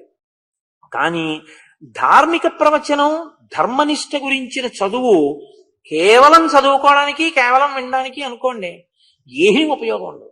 రామాయణం చదువుకుంటున్నానండి, ఎందుకు చదువుతున్నారు అంటే ఇక్కడ ఇలా పట్టుకుని చదవడం మనసు ధర్మం కాబట్టి చదివేస్తూ నేను ఇవాళ ఈ పనులు చెయ్యాలి అనుకుంటూ గబగబా పేజీలు తిప్పేసి అయిపోయే 120 పేజీలు అని చెప్పేసి పైన కొంత చూసేసి అయిపోయిందని చెప్పి స్వస్తి ప్రజాభ్య పరిపాలయంతాం న్యాయేన మార్గేణ మహిం మహిషాం అని నీరాజనం ఇచ్చేసి వెళ్ళిపోయాను అనుకోండి. రాముడు నా చొక్కా పట్టుకున్నా అన్నన్నా నువ్వు సరిగ్గా చదవలేదు అని నన్నేమండవు. కానీ ఎందుకది? ఎవరి కోసం చేస్తున్నట్లు? ఒక్క శ్లోకం చదువుకోవాలంటారు, ఒకే ఒక్క శ్లోకం చదువుతారు. భగవద్గీత కించిదీత గంగాజలలవ కణికా పీత సకృతపియేన మురారి సమర్చ క్రియతే తస్య యమేన చర్చ. నీకు పనుంది, పూనికతో 1 గంటే పూజ చేయి. నీకు పనుంది, పూనికతో 1 గంట చెయ్యి. నువ్వు చెయ్యగలను అని అన్ని విధాలు అనుకున్నావు, మనసారా 2 గంటలు చెయ్యి. ఏది చేసినా మనసారా చెయ్యి తప్ప రాక్షస స్పర్శని విడిపించుకునే ప్రయత్నం చేయాలి. బయట ఉత్తిష్టంతో భూత పిశాచాహ ఎంత అవసరమో ఇక్కడ ఉత్తిష్టంతో భూత పిశాచాహ కూడా అంతే అవసరం. కాబట్టి ఇందులో రావణాసురుడి వైక్లభ్యం ఎక్కడ కనపడుతూ ఉంటుందంటే మనస్సు యొక్క మూలుగుని మూలుగులాగే ఉంచుతాడు తప్ప మనసు ప్రసంగం చేసే అవకాశాన్ని అసలు ఇవ్వడు. అంటే లోపల నుంచి వచ్చే సంకల్పాన్ని వినడు. దానివల్ల ఏమవుతుందంటే ఎప్పుడూ చెడే. ఇది బాహ్యంలో కూడా తనకి ప్రీతికరమైన మాటలే వినాలనుకుంటాడు తప్ప నాకు ప్రీతికరంగా ఉండడమా లేకపోతే అది అలా జరుగుతుందా దాని గురించి ఆలోచించాడు. నాకొకటి ప్రీతికరం అండి, కానీ నాకు ప్రీతికరం అని జరుగుతాయి అన్ని. నీకు ప్రీతికరంగా ఎందుకు ఉండాలి? దాని గుణదోషములను చూసుండిపో అంతే, అంతవరకే నీ స్థితి. అంతేగాని నీకెందుకు దాని గురించి అన్న కోణంలో ఉన్నాడు అనుకోండి, యథార్థం అర్థం అవుతుంది. ఓ అవతల సైన్య బలవంతం ఉంది కాబట్టి నేను యథార్థాన్ని గ్రహించవలసి ఉంది అనుకుంటాడు. ఇది ఒక్కనాటికి రావణుడికి రాదు. అందుకే రావణుడు అంటే బహు కోణముల యందు పతనావస్థకి వెడుతుంటాడు. ఇందులో ఏ మంచి మార్గాలు ఉంటాయో అన్నిటినీ మూసేస్తాడు. పోని లోపల నుంచి వెండు, బయట నుంచి ఎవరైనా చెప్తే అది వినడు. ఒకరు కాదు, ఎవరు చెప్పినా వినడం. వయసులో పెద్దవాళ్ళు, బంధుత్వం ఉన్నవాళ్ళు, తల్లి, భార్య, గురువు, ఎవరు చెప్పనివ్వండి, ఎంత ప్రమాదం అని చెప్పనివ్వండి, తా పట్టిన కుందేలుకు 3 కాళ్ళు. తనతో ఉండడం అంటే తాను బతికితే బతకడం, తాను చావాలనుకుంటే తనకన్నా ముందు చచ్చిపోవడం. తనకన్నా ముందు, తన తర్వాత కాదు, అది ఒప్పుకోడు. తను అందరి తర్వాత చేస్తాడు, అందరినీ చంపి తను చేస్తాడు. ఎందుకంటే ఏమో అప్పుడైనా తీరుతుందేమో అని ఎదురు చూస్తుంటాడు కాలం. ఈ ధోరణి ఎక్కడి నుంచి వచ్చేస్తుందంటే రావణుడు తయారవుతాడు. ఎలా తయారవుతాడంటే మీరు మార్గాలు మూస్తే రావణుడు తయారవుతాడు. మీరు మార్గాల్ని జాగ్రత్తగా తెలుసుకుని అమ్మో నాలో రావణుడు పెరుగుతున్నాడు అన్న భావన మీరు పొందారనుకోండి, అంతే, రావణుడు లోపల ఉండే అవకాశం ఉండదు, రాముడే కూర్చుంటారు. కాబట్టి ఇది మీరు గమనించవలసి ఉంటుంది. శ్రీరామాయణంలో ఈ ధర్మ సూక్ష్మం లేకుండా నేను కేవలం రావణుడు గురించి చెప్పడంలో అది అంత ప్రయోజనకరము అని నేను అనుకోవట్లేదు. అందుకని నేను మధ్య మధ్యలో ఈ విషయాన్ని మీకు మనవి చేస్తున్నాను. కాబట్టి ఇప్పుడు అక్కడ ఉన్నటువంటి ఆ శుకసారణులిద్దరినీ కూడా కోపగించి పంపించేశాడు. శార్దూలుడు అనబడేటటువంటి ఒక గూఢచారిని తీసుకొచ్చారు అక్కడున్న అమాత్యులు. వాళ్ళని పిలిచి, నీవు కొంతమంది గూఢచారులతో కలిసి వానర బలంలో ప్రవేశించి వాళ్ళ బలం ఇటువంటిదో, వాళ్ళు ఎంత గొప్ప స్థితిలో ఉన్నారో, వాళ్ళు ఏ వ్యూహంతో ఉన్నారో నువ్వు కనిపెట్టిరా అంటే, మళ్ళీ తిరిగి వచ్చి వాళ్ళు రామబలం చాలా గొప్పదన్నారు అనుకోండి, మళ్ళీ వెంటనే ఏం చెప్తారో తెలుసా అండి, నేను దేవేంద్రుణ్ణి గెలిచాను, నేను యముణ్ణి గెలిచాను, నేను యక్షుల్ని గెలిచాను, నేను గంధర్వుల్ని గెలిచాను, ఈ నరుడు నాకు ఒక లెక్క, ఈ వానరములు ఒక లెక్క అంటాడు. మరి అలాంటప్పుడు కనుక్కురమ్మని ఎందుకున్నావు అని అనకూడదు ఎదురుగుండా వాళ్ళు. ఎందుకంటే అలా అనే సాహసం చేయరు. ఎందుకంటే కామం పక్కన క్రోధం ఉంటుంది, చంపేయండి వీళ్ళనంటాడు. యుక్తాయుక్త విచక్షణ ఉండదు. ఇది రావణుడి శీలంలో ఉన్నటువంటి చాలా ప్రమాదకరమైన ధోరణి. ఈ ధోరణి కానీ మనం అనుమతించామో లోపలికి, మనలో కూడా రావణుడు చేరిపోతాడు. అందుకే చాలా జాగ్రత్తగా మనని మనం పరిశీలించుకోవడం అలవాటు అవుతూ ఉండాలి. ఇప్పుడు వెళ్ళిన శార్దూలుడు ఏం చేస్తాడండి, అక్కడ ఏముందో అదే కదా చెప్తాడు. మీరిల్లు చూసినా, నేనిల్లు చూసినా, ఆయన ఇల్లు చూసినా అక్కడ పాలు పెట్టి చూసిరండి అన్నాం అనుకోండి, ఎంతమంది వెళ్ళి చూసినా ఏముంటుంది, పాలే ఉంటాయి. నేనది కళ్ళు అని చెప్పాలనుకున్నాను అనుకోండి, అది నిజంగా ఎవడైనా వచ్చి ఏమన్నా అక్కడ కళ్ళు ఉందండి అని చెప్పాడు అనుకోండి, పాలని కళ్ళు అని చెప్పాడు అనుకోండి, వాడు నా ప్రీతి కొరకు చెప్పిన వాడే తప్ప వాడు సత్యం చెప్పిన వాడు మాత్రం కాడు కదా. షహబాష్, ఎంత గొప్ప మాట అన్నావు రా, అక్కడ కళ్ళుందని నేను ఉంగరం తీసి వాడికి ఇచ్చాను అనుకోండి, ఇప్పుడు నేను ఇచ్చిన బహుమానంలో నా ప్రాజ్ఞత సంస్కారం ఏమైనా ఉన్నాయా? లేకపోతే అది కళ్ళని చెప్పడం సత్యమా, పాలని చెప్పడం ఒప్ప? పాలని చెప్పడమే ఒప్పు కదండి. కానీ పాలని కళ్ళని ఎవరైనా చెప్తారేమో అని చూస్తాడు. కానీ విచిత్రం ఏంటో తెలుసా, ఎంత రాక్షసులైనా అక్కడికి వెడితే వాళ్ళ లక్షణం ఈయన మీద పడుతుంది. రాముడి దగ్గరికి వెళ్ళి వచ్చాడు అనుకోండి, దాని ప్రభావం కొంత పడిపోతుంది. పడిపోయి అట్నుంచి వచ్చి అబ్బో ఏమి సైన్యం, ఏం బలం అంటుంటారు. ఎందుకని ఒక్కటే కారణం, శత్రువు అన్న భావనతో పట్టుకుంటారు వాళ్ళు. వాడేం చేశాడా, చూడ్డానికి వచ్చాడు, అస్త్రం పట్టుకున్నాడా, శస్త్రం పట్టుకున్నాడా, యుద్ధానికి వచ్చాడా, అస్త్రం శస్త్రం పట్టుకోకుండా యుద్ధానికి రాని వాడిని నేను చంప వదిలింది అంటాడు రాముడు.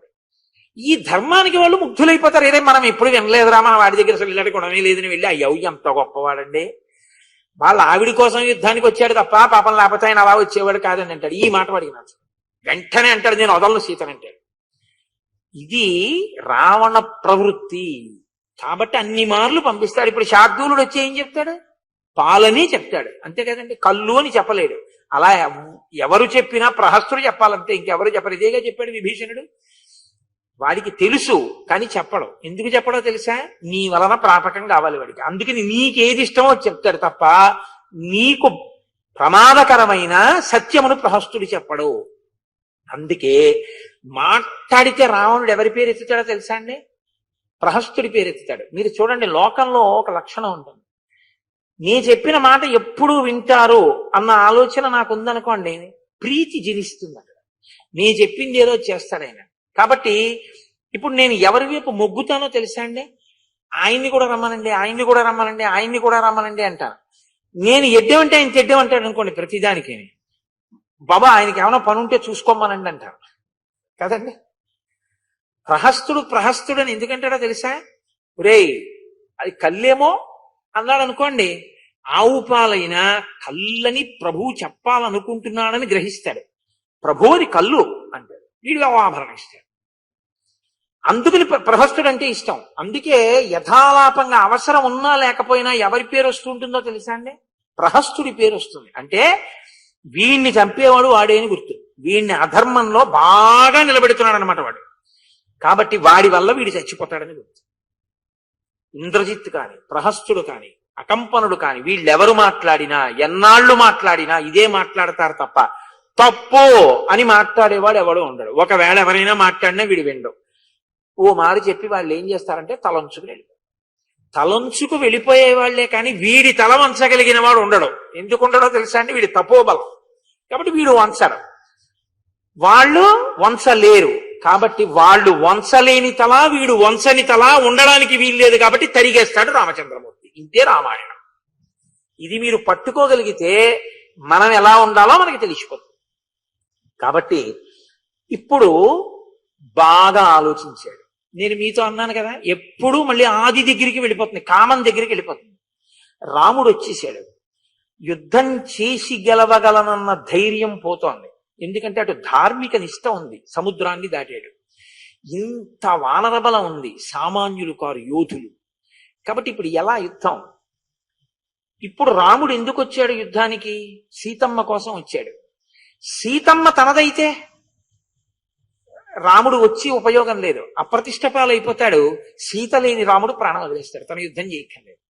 సీత తన పాన్పు చేరదు. ఎందుకు చేరదు? మహాపతివ్రత. ఇప్పుడు సీత తన పాన్పు చేరాలంటే ఆయన వెర్రి ఆలోచన ఎలా ఉంటుందో తెలుసా అండి? రాముడు మరణిస్తే చేరుతుంది. రాముడి మీద మనసు ఉండిపోయింది. ఆ రాముడు లేకపోతే సీత నా పాన్పు చేరుతుంది. కాబట్టి రాముణ్ణి నేను చంపలేను, కానీ రాముడు చనిపోయాడని సీతని నమ్మిస్తే, వక్రమైన ఆలోచన దగ్గర నిలబడ్డం మొదలైంది అనుకోండి, అది చిలవల పొలవలవుతుంది. ఆలోచన అన్నది ఏమిటో తెలుసా అండి? పాదు లాంటిది. మీరు ఒక విషపు పాదు తీసుకొచ్చి పెట్టారనుకోండి, అది ఎక్కుతుంది పందిరి. మీరు సన్నజాజి పందిరి పెట్టారనుకోండి, అది ఎక్కుతుంది పందిరి. మీరు అరణ్యంలో ఎప్పుడైనా చూశారో లేదో, మూకాంబికా క్షేత్రం దగ్గర నుంచి శృంగేరి వచ్చేటప్పుడు ప్రత్యేకించి మన భోగస్థానం ఏమిటది, గోవా దగ్గర నుంచి గోకర్ణం వచ్చేటప్పుడు మీరు రోడ్డు పక్కన చూస్తే మహావృక్షాలు, ఎన్ని తీగలు లతలు అల్లుకుపోయి ఉంటాయో, అసలు చెట్ల కొమ్మల్ని చెట్లు కనపడవు, అంతగా అల్లుకుని ఉంటాయి. అల్లుకోవడం దాని లక్షణం. మీరు విషబీజం పెడితే విషపాద అల్లుకుంటుంది, మంచి బీజం పెడితే ఆ పాద అల్లుకుంటుంది. మీరు మంచి ఆలోచనని ప్రోధి చేస్తే అటువైపు కల్లుకుంటుంది. మీరు చెడు ఆలోచనలకి ప్రాధాన్యం ఇవ్వడం ఎక్కువైతే అటు అల్లుకుంటుంది. అది దానికి పందిరి. మీరు ఏదిస్తే అటువైపు అల్లుతుంది. దానికి ఉన్న లక్షణం అది. మనసుకి ప్రయత్నపూర్వకంగా మీరు తిప్పేస్తూ ఉండాలి. దాన్ని కుదరదు, రా ఇటని మళ్ళీ తిప్పి పందిరి వేరు. ఈ పందిరికి, ఈ పందిరేసింది నువ్వెక్కడానికి కాదు, జాజితీగెక్కడానికి. రాముడి కోసం వేసిన పందిరి గాని ఈ పనికి మాలిన వాటి కోసం కాదు. ఈ పందిరే లే ఇక్కడి నుంచి అని మళ్ళీ మీరు రాముడిని తీసుకొచ్చేస్తుండాలి అక్కడికి. దానికి మనసు ఆమోదించడానికి సిద్ధపడేటట్టుగా మీరు అభ్యాసం చేయించాలి దాని చేత. దానివల్ల కదండి అభ్యున్నతి కలుగుతుంది. కాబట్టి ఇప్పుడు ఆయన ఈ ఆలోచన చేసి ఒక ప్రణాళికా నిర్మాణం చేసుకున్నాడు.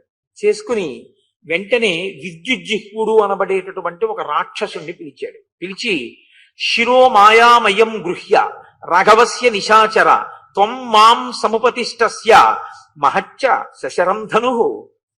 రామచంద్రమూర్తి యొక్క శిరస్సు ఎలా ఉంటుందో అటువంటి శిరస్సు ఇక చూస్తే ఎవ్వరూ గుర్తుపట్టకూడదు, రాముడి శిరస్సే అనుకోవాలి. అటువంటి శిరస్సు ఒకదాన్ని సృష్టించు.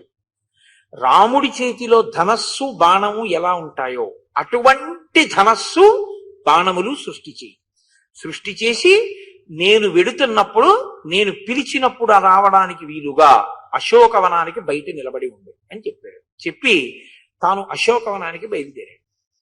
సీతమ్మ తల్లి కూర్చునుంది. ఆమె నాథుని యందు దృష్టి పెట్టి రామచంద్రమూర్తిని ధ్యానం చేస్తోంది ఆ తల్లి. ఆవిడ దగ్గరికి వెళ్ళి అన్నాడు, ఖరహంతా సతే భర్త రాఘవ సమరేహత. ఈ మాటతో ప్రారంభించాడు. అంటే నేను నిన్ను అపహరించి తీసుకొస్తే నిన్ను రక్షించడానికి వచ్చిన రాముడు నిహతుడయ్యాడు అనడు. తాను రాముణ్ణి సంహరించడానికి కారణం ధార్మికం అన్నట్లు మాట్లాడతాడు. ఎంత లోపల ప్రణాళిక వేసుకుని వెడతాడో చూడండి. ఆడదాని మనసు మభ్యపెట్టడం అన్నదానికి ఎవడైనా ఒక గొప్ప అధ్యాపకుడు అంటూ ఉంటే రావణాసురుడే. ఖరహంతా సతే భర్త, ఖరహంతా సతే భర్త రాఘవ సమరేహత. అక్కడ దండకారణ్యంలో 14,000 మంది ఖరదూషణాదులన్న రాక్షసుల్ని సంహరించిన రాముడున్నాడే, ఆయన సంహరింపబడ్డాడు. చిన్నంతే సర్వతో మూలం దర్పస్తే నిహతోమయ వ్యసనేనాత్మన సీతే మమ భార్యా భవిష్యసి విసృజే మాం మతిం మూఢే కిం మృతేన కరిష్యసి భవస్య భద్రే భార్యాణం సర్వాసాం ఈశ్వరీ మమ అల్పపుణ్యే నివృత్తార్థే మూఢే పండితమానిని శృణు భర్తృవధం సీతే ఘోరం వృత్రవ్రధం యదా. నువ్వు మూర్ఖురాలివై పండితురాలను అనుకుంటుంటావు. లేనిపోని పాపాలు మూటకట్టుకోవడం అంటే ఇదే. నా భర్త అని ఇన్నాళ్ళు అతిశయంతో మాట్లాడావే, ఆ నీ భర్త మరణించాడు, యుద్ధంలో సంహరింపబడ్డాడు. ఆ భర్త అయినటువంటి రాముడు మరణించాడు కనుక ఇప్పుడు నువ్వు నా పాన్పు చేరవలసి ఉంటుంది. పాన్పు చేరితే నా రాణులందరి మీద నువ్వు ఆధిపత్యాన్ని పొందొచ్చు, నువ్వు మహారాణి అవుతావు. ఇంత చెప్పినా నీకు అర్థం కాకపోతే, నువ్వు భోగాన్ని అనుభవించడానికి సిద్ధపడకపోతే నీ అంత మూఢురాలు లోకంలో ఉండవు. నువ్వు చాలా అల్పమైనటువంటి పుణ్యం చేసిన దానివి అని నాకు అర్థమవుతోంది. అందుకే ఇంత గొప్ప అవకాశం వచ్చి కూడా పొందట్లేదు అని, ఎలా రాముణ్ణి చంపామో చెప్తాం విను అని. అథ సుప్తస్య రామస్య ప్రహస్తేన ప్రమాధిన. ఇదే నేను మీతో మనవి చేసింది. ఎవరి పేరు గుర్తొస్తుంటుందో చూడండి. అశక్తం కృతహస్తేన శిరశ్చిన్నం మహాసిన. ఉత్తర తీరాన్ని చేరినటువంటి రాముడు కొన్ని కోట్ల వానరములతో వచ్చి యుద్ధం చేద్దామని బడలిపోయి రాత్రి శిబిరంలో నిద్రపోతున్నాడు. మా వాళ్ళందరూ కామరూపాలున్న వాళ్ళు. ఇక్కడ ఉన్న రాక్షస సైన్యం అంతా నిశ్శబ్దంగా నిద్రలో ఉన్నటువంటి వానర సైన్యంలోకి ప్రవేశించింది. ఎవరున్నారు ఎక్కడున్నారు అన్నది వెతికి చూసింది. ఒక గుడారంలో రామలక్ష్మణులు నిద్రపోతున్నారు. నిద్రపోతున్నటువంటి రాముడి యొక్క కంఠాన్ని ప్రహస్తుడు తన పెద్ద కత్తితో కోసేశాడు. కోసేస్తే ఇదిగో ఈ కంఠం. విభీషణ సముత్పత్య నిగృహీతో ఎదుర్ఛయ. విభీషణుణ్ణి మీద పడి బంధించారు. బంధించి లంకాపట్టణంలోకి తీసుకొచ్చారు. దిశ ప్రమాజిత సర్వై లక్ష్మణ ప్లవగై సహా. కంఠం కోసేసినప్పుడు రాముడు పెట్టినటువంటి అరుపులకి నిద్రలో లేచి చూసినటువంటి లక్ష్మణుడు భయపడిపోయి బతికినటువంటి వానరాలతో కలిసి దిక్కులు పట్టి పారిపోయాడు. ఎటు వెళ్ళిపోయాడో మాకు దొరకలేదు. సుగ్రీవో గ్రీవయా సీతే భగ్నయా ప్లవగాధిప నిరస్త హనుకస్యేతే హనుమాన్ రాక్షసైర్హత. సుగ్రీవుడు గ్రీవము లేనివాడైపోయాడు, కంఠం తీసేశారు. అలాగే హనుమ యొక్క దవడలు బద్దలైపోయి హనుమ శరీరాన్ని విడిచిపెట్టేశారు. ఇలా వృద్ధుడైపోయినటువంటి జాంబవంతుడు మోకాళ్ల మీద పైకి లేవబోతుంటే ఆయన మోకాళ్ళు నరికేశారు. నరికేస్తే ఆయన ముందుకు పడిపోయి మరణించాడు. ఇలా ఎక్కడి వాళ్ళక్కడ మరణించారు. మైందుడు దివిదుడు నిద్రలో ఉన్న వాళ్ళని ఉన్నట్టుగా చంపేశారు మా వాళ్ళు. దాంతో వానరములన్నీ భయపడిపోయి దిక్కులు పట్టి పారిపోయి, నువ్వు ఇప్పటికైనా నమ్ముతావని ఇదిగో ఈ తల తీసుకొచ్చాను, ఇప్పుడు ఆ తలని నీకు చూపిస్తాను చూడు అని విద్యుజిహ్వుణ్ణి పిలిచి ఆ యుద్ధంలో నేల మీద పడిపోయి దుమ్ము కొట్టుకుపోయి రాముడి తలకాయ అక్కడ పడుంటే ఇదిగో ఈ విద్యుజిహ్వుడే తీసుకొచ్చి నా ప్రీతి కొరకు నాకు చూపించాడు అని తానేదో ముట్టుకోని వాళ్ళ ఆ విద్యుజిహ్వుణ్ణి పిలిచి ఆ తల సీతమ్మకి చూపించు అన్నాడు. రాక్షసం క్రూరకర్మాణం విద్యుజిహ్వం త్వమానయ ఏన తద్రాఘవ శిర సంగ్రామాత్ తయమాం హృతం. యుద్ధంలో నిజంగా కంఠము కోయబడినట్టుగా ఉన్నటువంటి రామచంద్రమూర్తి తలలా ఉన్న మాయచేత సృష్టింపబడినటువంటి తలని ఆ విద్యుజిహ్వుడి తీసుకెళ్లి సీతమ్మ ముందు పెట్టాడు. ఒక అబల, ఒక మహాపతివ్రత, అసలే ఆవిడ భయపడిపోయి ఉన్నది. అకస్మాత్తుగా రామచంద్రమూర్తి యొక్క శిరస్సే అన్నట్టుగా కనపడినటువంటి శిరస్సు చూసి ఆవిడ వెంటనే నేల మీద పడిపోయింది. రావణాసురుడు రావణశ్చాపి చిక్షేప భాస్వరం కార్ముకం మహత్ త్రిశులోకేషు విఖ్యాతం సీతాం ఇదమువాచ. చూశావా, 3 లోకములలో చాలా గొప్పదిగా చెప్పబడినటువంటి ఈ ధనస్సు, రత్నములు పొదగబడినటువంటి రాముని యొక్క ధనస్సు బాణములు ఇవిగో చూడు, ఇవి కూడా పట్టుకొచ్చారు అని మాయచేత సృష్టింపబడినటువంటి ధనస్సుని బాణాలని సీతమ్మ దగ్గరికి విసిరేశాడు. విసిరేసి ఆవిడ నేలపడి ఏడిచినటువంటి సర్గ నేను చెప్పలేను, దాన్ని చెప్పక్కర్లేదు కూడా, ఎవరైనా అర్థం చేసుకోగలరు. మహాపతివ్రత అటువంటి సీతమ్మ గురించి మహర్షి అన్నారు, ఏవ ముక్తాతు వైదేహి వేపమానా తపస్విని జగామ జగతీం బాల చిన్నాతు కదలీయథ. పెద్దగా పెరిగినటువంటి అరటి చెట్టు పెద్ద గాలేస్తే కింద పడిపోతే ఎలా ఉంటుందో అలా కింద పడిపోయినటువంటి అరటి చెట్టులా ఆమె నేల మీద పడి గుండెలు బాదుకుని రామచంద్రమూర్తి యొక్క శిరస్సు పట్టుకుని ఆక్రందన చేసి ఏడుస్తోంది. పరమ సంతోషంగా అక్కడ నిలబడి ఉన్నాడు. అది రాక్షసత్వం. ఆయనకి కావలసింది ఏమిటంటే ఏడ్చి ఏడ్చి ఏడ్చి ఏడ్చి రాముడు లేడు కనుక తాను కోరినట్టు సంకల్పిస్తుందేమో అని. అంటే అంతటి అధర్మమైనటువంటి కాముక ప్రవృత్తి ఉన్నవాడు. లోపల మీరు ప్రోధి చేసి అటువంటి సంకల్పానికి నీరు పోసి వృద్ధి చెయ్యాలి కానీ అల్లుకోవడానికి మనసు సిద్ధంగా ఉంటుంది.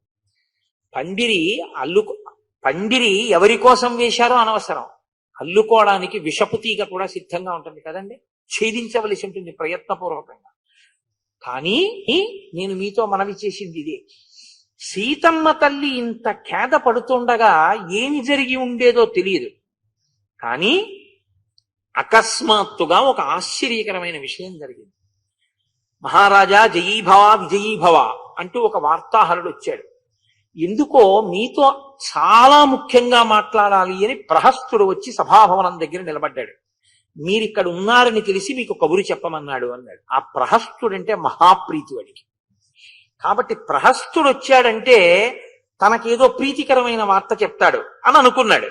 అనుకుని అక్కడ నుంచి వెంటనే బయలుదేరి వెళ్ళిపోయాడు. మాయచే సమనంతరం రావణుడు వెళ్ళగానే ధనుర్బాణములు ఆ శిరస్సు అంతర్ధానమయ్యాయి. కానీ సీతమ్మ తల్లి దుఃఖం పోతుందా? ఆవిడ దుఃఖం పోదు. కానీ ఇదే ఈశ్వరుడు యొక్క అనుగ్రహం. అంటే ధర్మాన్ని పట్టుకున్నవాడు ఎన్నడూ పాడవడు. ఎవరో ఒకరి రూపంలో ఈశ్వరుడు వచ్చి అనుగ్రహిస్తాడు. అక్కడికి విభీషణుణ్ణి చేర్చినటువంటి ఈశ్వరుడే విభీషణుడు భార్యాపిల్లలతో వెళ్లకుండా చేసి శరమని త్రిజటని ఇక్కడ ఉంచాడు. కాబట్టి ఆ శరమ వెంటనే వచ్చి అంది, సమాశ్వసి వైదేహి మా భూత్తే మనసో వ్యథ ఉక్తాయ ద్రావణీనత్వం ప్రత్యుక్తంచ స్వయం తయా సఖీ స్నేహేన తద్భీరు మయా సర్వం ప్రతిశ్రుతం లీనయా గగనే శూన్యే భయముత్సృజ్య రావణాత్ తవ హేతోర్ విశాలాక్షి నహిమే జీవితం ప్రియం నశక్యం సౌప్తికం కర్తుం రామస్య విదితాత్మనః వధశ్చ పురుష వ్యాఘ్రే తస్మిన్ నైవోపపద్యతే. ఆవిడంది, రావణాసురుడు నీతో వచ్చి మాట్లాడుతున్నప్పుడు నేను చాటుగా ఉండి అంతా విన్నాను. నాకు నీ యందు అపారమైనటువంటి స్నేహభావం ఉంది. కాబట్టి ఓ సఖీ, నేను నీతో నిజం చెప్తున్నాను. నేను చెప్తున్నటువంటి మాట నమ్మి విను. వీడి తరమే రావణాసురుడు నిద్రపోతున్నటువంటి రామచంద్రమూర్తి యొక్క కంఠాన్ని కూయించగలడా ప్రహస్తుడితో? దీర్ఘబాహు, విశాలాక్షుడు, అపారమైనటువంటి పరాక్రమ సంపన్నుడు, 33 కోట్ల మంది దేవతల్ని నిగ్రహించగలిగిన వాడు. అవతల వైపు సైన్యంలో ఉన్న వీరులు ఆ గుడారంలో ప్రవేశించి కంఠం కొయ్యడానికి వీలైన రీతిలో అందరూ నిద్రపోతూ రాముడు నిద్రపోతాడా? అలా నిద్రపోతుంటే ప్రహస్తుడు వెళ్ళి ఆయన కంఠం కోసేశాడా? ఇవన్నీ నమ్మవలసిన మాటలే. నువ్వు ఎలా నమ్మేశావు దుఃఖభారంతో? నువ్వు నమ్మవలసిన మాటలు కావు. ఇది ఒక్కనాటికి జరిగిన విషయం కాదు. మాయ చేత సృష్టించాడు శిరస్సుని. అందుకే ఆయన వెళ్ళగానే ఆ శిరస్సు అంతర్ధానమైంది. కాబట్టి సీత, నువ్వు నమ్మకు. రావణుని యొక్క బుద్ధి ఎటువంటిదో తెలుసా? అయుక్త బుద్ధి కృత్యేన సర్వభూత విరోధిన ఇయం ప్రయుక్త రౌద్రేణ మాయా మాయవిదాత్వయి శోకస్తే విగత సర్వ కళ్యాణం త్వాం ఉపస్థితం ధ్రువం త్వాం భజతే లక్ష్మీ ప్రియం ప్రీతికరం శృణు. నేను చెప్పింది విను. రావణాసురుడు సర్వభూతములతోటి విరోధం తెచ్చుకున్నవాడే. ఎందుకో తెలుసా? ఆయన బుద్ధి ఎప్పుడూ తను కోరుకున్నది అనుభవించాలని ఉంటుంది తప్ప ఇతరుల యొక్క శోకం గురించి, ఇతరుల యొక్క బాధ గురించి అతను ఆలోచించాడు. కాబట్టే ఇన్ని రకాల మాయలు పన్ని తను ఏది కోరుకున్నాడో అది జరిగిపోవాలని తొందరపడుతున్నాడు. కాబట్టి ఆయనని నమ్మవద్దు. నీకు ఈ శోకం ఎంతో కాలం ఉండదు. రాముడు ఈ లంకాపట్టణాన్నంతటిని నశింపచేస్తాడు, నిన్ను చేపడతాడు, నీకు పట్టాభిషేకం అవుతుంది, ఎంతో సంతోషంగా ఉంటావు. నా మాట నమ్ము. నువ్వు హాయిగా, ఆనందంగా, సంతోషంగా ఉండాలి అంటే, నీకు రక్షణ కలగాలి అంటే, అవతల రాముడు కూడా రక్షింపబడాలి అంటే, నీవు ఇలా బెంగ పెట్టుకొని బాధపడుతూ కూర్చోవడం కాదు. ఈశ్వరుని యొక్క అనుగ్రహాన్ని ప్రోధి చేయి బాగా. ఎప్పుడెప్పుడు కష్టం వచ్చిందో అప్పుడే ఈశ్వరానుగ్రహాన్ని బాగా సంపాదించుకోవాలి. ఈశ్వరానుగ్రహాన్ని బాగా సంపాదించుకోవాలంటే ఇంత కష్టంలో మనసు ఈశ్వరుడి మీద నిలబడదేమో అని అనుకోక్కర్లేదు. ఈశ్వరుడు ఈ కంటికి కనపడేటట్టుగా ఆకాశంలో ప్రకాశిస్తున్నాడు సూర్యనారాయణమూర్తి. నువ్వు ఆయన్ని ఉపాసన చెయ్యి, సూర్యోపాసన చెయ్యండి. రామాయణంలో అత్యద్భుతమైన విషయం ఏమిటో తెలుసా అండి? రావణ సంహారము కొరకు సీతమ్మ తల్లి సూర్యోపాసనే చేసింది. రామచంద్రమూర్తి ఆఖరణ సూర్యోపాసనే చేసింది. అగస్త్య మహర్షి వచ్చి ఆదిత్య హృదయం చెప్తే ఆయన ఉపాసన చేశారు. సీతమ్మ తల్లి కూడా శరమ చెప్పిందని సూర్యోపాసన చేసింది. ఇద్దరూ సూర్యోపాసనలోనే ఉన్నారు. కాబట్టి శరం అంటుంది, సమాగతాత్వం వీర్యేణ మూదిష్యసి మహాత్మన సువర్షేణ సమాయుక్త యథా సస్యేన మిదిని. పంటలతో కూడినటువంటి భూమి ఎంత అందంగా ఉంటుందో అలా రాముడితో కలిసి నువ్వు అంత సంతోషంగా ఉండేటటువంటి రోజులు ముందున్నాయి. నువ్వు ఈలోగా ఆ కార్యము సిద్ధింపబడే లోపల గిరివరమభితో సువర్తమానో హైవ మండలమాశు యక్కరోతి తమిహ శరణమభ్యుపై దేవం దివసకరం ప్రభవో హ్యయం ప్రజానాం. నీవు మహానుభావుడు ఏ ఈశ్వరుడు మేరుపర్వత శిఖరాలకి ప్రదక్షిణంగా గుర్రాలు పూంచిన రథం మీద తిరుగుతుంటాడో, ఏ మహానుభావుడు ఈ మాంసనేత్రము చేత దర్శింపబడతాడో అటువంటి సూర్యనారాయణమూర్తిని ఉపాసన చెయ్యి. ఆయన అనుగ్రహము కలిగితే నీకు సమస్తమైనటువంటి శాంతి, నీకు ఈశ్వరుడి యొక్క రక్షణ కలుగుతాయి. కాబట్టి నీవు ఆ పని చెయ్యవలసింది అని చెప్పి, సరేనంది ఆ తల్లి సూర్యోపాసన ప్రారంభం చేసింది అని మనం అనుకోవలసి ఉంటుంది. ఆమె సూర్యనారాయణమూర్తిని ఉపాసన చేస్తోంది. అటువంటి సమయంలో కైకసి రావణాసురుని యొక్క తల్లి, అవిద్ధుడు అని చాలా వృద్ధుడైనటువంటి ఒక మంత్రి, మాల్యవంతుడు అని కైకసి యొక్క సోదరుడు, అంటే రావణాసురుడి యొక్క మేనమామ. మేనమామ గౌరవింపబడవలసినటువంటి వాడు. ఇటువంటి వాళ్ళందరూ కూడా రావణాసురుడి దగ్గరికి వెళ్ళారు. వెళ్ళి ఆయనకి ధర్మబోధ చేశారు. ఈ యుద్ధానికంతటికీ కారణం నువ్వు కేవలం సీతమ్మ తల్లిని తీసుకురావడమే. కాబట్టి నువ్వు ఈ పని చెయ్యవద్దు. ఉపద్రవాలు కనపడుతున్నాయి, దుర్నిమిత్తాలు కనపడుతున్నాయి, లంకాపట్టణం అంతా నశించిపోయే పరిస్థితి కనపడుతోంది. కాబట్టి నువ్వు తీసుకెళ్లి సీతమ్మని అప్పచెప్పేయి. ఎవరు చెప్పినా ఏం చెప్తారండి? ఇదే చెప్తారు. చెప్పేవాళ్ళు మారతారు. ఒకరికన్నా ఒకరు చెప్తే వింటాడేమో అనుకుని విభీషణుడు చెప్తే వినలేదు, మాల్యవంతుడు వచ్చాడు, అవిద్ధుడు వచ్చాడు, కైకసి వచ్చింది. అంటే తల్లి, మేనమామ, సోదరుడు, మంత్రులు అందరూ ఒక్కొక్కళ్ళు చెప్పే వాళ్ళ జాబితా తరిగిపోతోంది. ఆయన మౌఢ్యం పెరిగిపోతోంది. కాబట్టి ఇప్పుడు వాళ్ళు చెప్పారు, చెప్పినా ఆయన వినలేదు. సరికదా, కోపగించాడు మాల్యవంతుడి మీద. కోపగించి ఒక మాట అన్నాడు, ద్విధా భజ్యేయమప్యేనం నమేయం తు కస్యచిత్ ఏషమే సహజో దోష స్వభావో దురతిక్రమ. ఇదో చిత్రమైనటువంటి లక్షణం రావణాసురుని యందు. మీరు చూడండి, అలా ఉండకూడదు అని మీరు అన్నారనుకోండి, తప్పు, అలా ఉండద్దు అన్నారనుకోండి, నేనేం చేయను, నా అలవాటు. అలవాటేంటి? మార్చుకోమనే చెప్తున్నది. బుద్ధి ఈశ్వరుడు ఎందుకు ఇచ్చాడంటే నీకు ఏ దుర్గుణం ఉందో దాన్ని నువ్వు మార్చుకోవడానికే బుద్ధినిచ్చాడు. అది మార్చుకోమనే నేను చెప్తున్నాను అని మీరు అన్నారనుకోండి, నేను అదే మార్చుకోలేనని చెప్తున్నానంటాడు. మీరు చూడండి, మీరు ఎంత ప్రయత్నం చేయండి, ఒక్కొక్కరు తెల్లవారుజామున లేచేటట్టు మీరు చేయలేరు. ఎంత ప్రయత్నం చేయండి, వాళ్ళు లేవరు. రాత్రి అంతసేపు తెలివిగా ఉండవద్దు అని చెప్పండి, మీరు ఉంచలేరు. నువ్వు ఈ బలహీనతని అతిక్రమించు, నీలో బలం ఉంది, ప్రోధి చేసుకో, మీరు ఎంత చెప్పండి, వాళ్ళు ఏ మాట అడ్డు పెట్టి తప్పుకుంటారో తెలుసా అండి? నా స్వభావం అంట. తప్ప కాదు, నేను దీని నుంచి విముక్తుడనవుతాను, నేను ఇక ఈ పని చేయను అని మీరు సంకల్పం చేస్తే గట్టిగా మీరు బయటికి రాగలరు. కానీ వాడు ఏం చెప్తాడంటే ఇదే నా స్వభావం అంటాడు. ఇది నా స్వభావం ఏంటి? అలా ఉండదు ప్రపంచంలో. స్వభావం అన్న మాట మీరు మార్చుకోగలరు. అందుకే ఈశ్వరుడు మీకు బుద్ధినిచ్చాడు. మిగిలిన ప్రాణుల కన్నా మనుష్యునికున్న గొప్పతనం ఏంటి? బుద్ధి ఉండడమే. ఆ బుద్ధితోనే జయించగలగాలి. ఎలా జయిస్తారు అంటే భగవద్గీత అందుకే వచ్చింది. మీరు జయించడానికి మార్గాలు చెప్పింది గీత. మీరు ఒక ప్రత్యేకమైనటువంటి సమయంలో ఈశ్వరుణ్ణి ఉపాసన చేద్దామంటే చేయలేకపోతున్నారు, ధర్మాన్ని చేయలేకపోతున్నారు, మీరు పుణ్యాన్ని మూట కట్టుకోలేకపోతున్నారు. అప్పుడు ఈశ్వరుడు ఏం చెప్పాడంటే ఎక్కడ మొదలెడతావో తెలుసా? నీ మనసు నా దగ్గర పెట్టు. మయ్యేవ మన ఆధత్సామగి బుద్ధిని నివేశయ. నీ మనసు నా దగ్గర పెట్టి, నీ బుద్ధి నా దగ్గర పెట్టు. అలా కుదిరితే ఇంకేం స్వామి, ఉండట్లేదు నా మనసు నీ దగ్గర. అప్పుడు ఏం చేస్తావో తెలుసా? దీన్ని పట్టుకొచ్చి నా దగ్గర పెట్టు. నీ మనసు ఉంచకపోని దీన్ని పట్టుకొచ్చి పెట్టు. సాయంకాలం వేళ అయ్యేటప్పటికి ఏదో దురలవాటు మీద కెడుతోంది మనసు.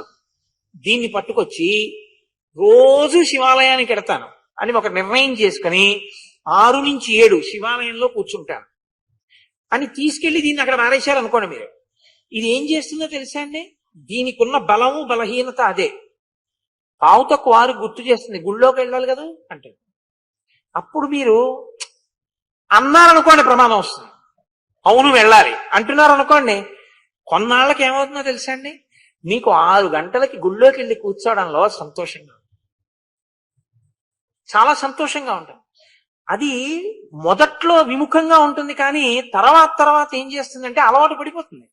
మీరు ఎటు తిరిగి ఏంటంటే తగినంత కారణం లేకుండా దాన్ని ఎగ్గొట్టేసే ప్రయత్నం మీరు చేయకూడదు. ఏదో ఒక కారణాన్ని మీరు చూపించి దాన్ని మానేయడానికి మీరు అనుమతించడం అవకాశం ఇచ్చారనుకోండి, మానేస్తుంది. ఏముంది కారణం మానేయడానికి? ఏమైనా ఉందా బలమైన కారణం? లేదు బలమైన కారణం. అయితే నువ్వు చేయవలసిందే అని మీరు అన్నారనుకోండి, అది మీ మాట వింటుంది. కాబట్టి శరీరాన్ని తీసుకెళ్లడంతో మొదలుపెట్టి మెల్లిగా మనసుని స్వాధీనం చేసుకోమని చెప్తుంది శాస్త్రం. మనకి గీతాచార్యుడు అదే చెప్తాడు. ఈయనంటాడు, ద్విధా భజ్యేయమప్యేయం ననమేయం తు కస్యచిత్. నా శరీరం 2 ముక్కలైపోని, నా శిరస్సు నా తల నుంచి వేరైపోని, ఏషమే సహజో దోష, ఈ శరీరంలో ఒక గుణం ఉంది, స్వభావోదరతిక్రమ, నా స్వభావాన్ని నేను అతిక్రమించలేను. ఏమిటో తెలుసా? ఈ పుర్రెలో ఏది పుట్టిందో అదే చేస్తుంది కిందది. ఈ కిందదుంది చూశారు, ఇది ఈ పైనున్నది ఏం చెప్పిందో అదే చేస్తుంది. చేతులు మంచివే, ఎవరి చేతులు చెడ్డవు. అయ్యా మీ చేత్తో కొంచెం ఓ పండిద్దురు కాయిద్దురు అంటారే, ఆయన చేతితో పండిస్తే కాయిస్తే గొప్పది ఎందుకు అయింది? ఆయన చెయ్యి ఈశ్వరుణ్ణి ఆరాధించింది, మీ చెయ్యి ఎందుకు ఆరాధించట్లా? మీ మనసు చెప్పిన మాటని మీ మనసు ఆరాధించమని మీ చేతికి చెప్పలేకపోతోంది. అయ్యా మీ చేత్తో పండివ్వండి అన్న వాళ్ళు మీ చెయ్యి కూడా అలా అయ్యేటట్టు ఎందుకు చేసుకోలేకపోతున్నారు? ఆ చెయ్యి గొప్పదని గుర్తిస్తే, ఆ చెయ్యి ఎందుకు గొప్పదైందో గుర్తిస్తే మీ చేతిని కూడా గొప్పతనాన్ని సిద్ధింపజేయగలిగిన శక్తి మీ యందు ఉంది. సిద్ధింప చేసుకోలేకపోవడం మనసు యొక్క బలహీనతని అతిక్రమించలేకపోవడం, దాటలేకపోవడం కదండి. దాటగలిగితే మీరు అదే అవుతారు, ఆ వస్తువే అవుతారు. లేకపోతే గురు పరంపర అన్నది ఎలా ఉంటుందండి? శంకరాచార్యుల వారితోనే అయిపోవాలి గురు పరంపర. అలా ఉండకుండా ప్రవహిస్తోందంటే ఆ చెయ్యి ఎంత శక్తివంతమో అటువంటి చేతితో ఇంకొకడు కూడా పదవిలోకి వస్తూనే ఉన్నాడు ఆ కుర్చీలోకి. అంటే అటువంటి శక్తి ఉన్నవాళ్ళు ఉన్నారా లేదా లోకంలో? ఉన్నారు. మరి నీకెందుకు రావట్లేదు ఆ శక్తి? నువ్వెందుకు ఇంకోటి చూసి కొంత మంచి అయినా చేయలేకపోతున్నావు? అంటే అలా ఆదర్శంగా తీసుకోవడానికి కావలసినటువంటి అధ్యవసాయమును నీ మనసుకి కల్పించడంలో నువ్వు విఫలమైపోతున్నావు. మనసు బలహీనతకే నువ్వు లొంగుతున్నావు. దీనికి అడ్డేమని చెప్పి తప్పుకుంటారో తెలుసా అండి? ఇది దీని నుంచి వేరైనా నా స్వభావం అంతే, నన్ను చంపేయండి, నన్ను నరికేయండి, నేను అంతేనండి, నేను మారనంటాడు ఒకడు. అంటే రావణ బుద్ధి ప్రవేశించింది అని గుర్తు. ఇదే మాట మాల్యవంతుడితో అన్నాడు. నన్ను చంపేయి, నన్ను నరికేయి, నన్ను 2 చెయ్యి. అంటే ఈ శరీరాన్ని 2గా చెయ్యి. ఇక్కడికి కోసేస్తావో ఇక్కడికి కోసేస్తావో నీ ఇష్టం. ఎక్కడికి కోసేసినా 2 అయిపోతుంది. అంటే చచ్చిపోతాను కానీ నా బుద్ధి మారదు. ఇంతే. ఏమిటో తెలుసా? స్వభావో దురతిక్రమ, నా స్వభావం నేను మార్చుకోలేదన్నాడు అంతే. ఈ మాట ఎక్కడైనా మీకు వినపడింది అనుకోండి, ఎవరొచ్చి చెప్పినా నేనన్నదే చేస్తాను తప్ప నేను ఇంకోళ్ళు చెప్పింది వినను అన్నాడు అనుకోండి, ప్రమాదపు టంచులలో నిలబడ్డాడు అని గుర్తు. కాబట్టి ఆ మాట నోటి వెంట రాకూడదు.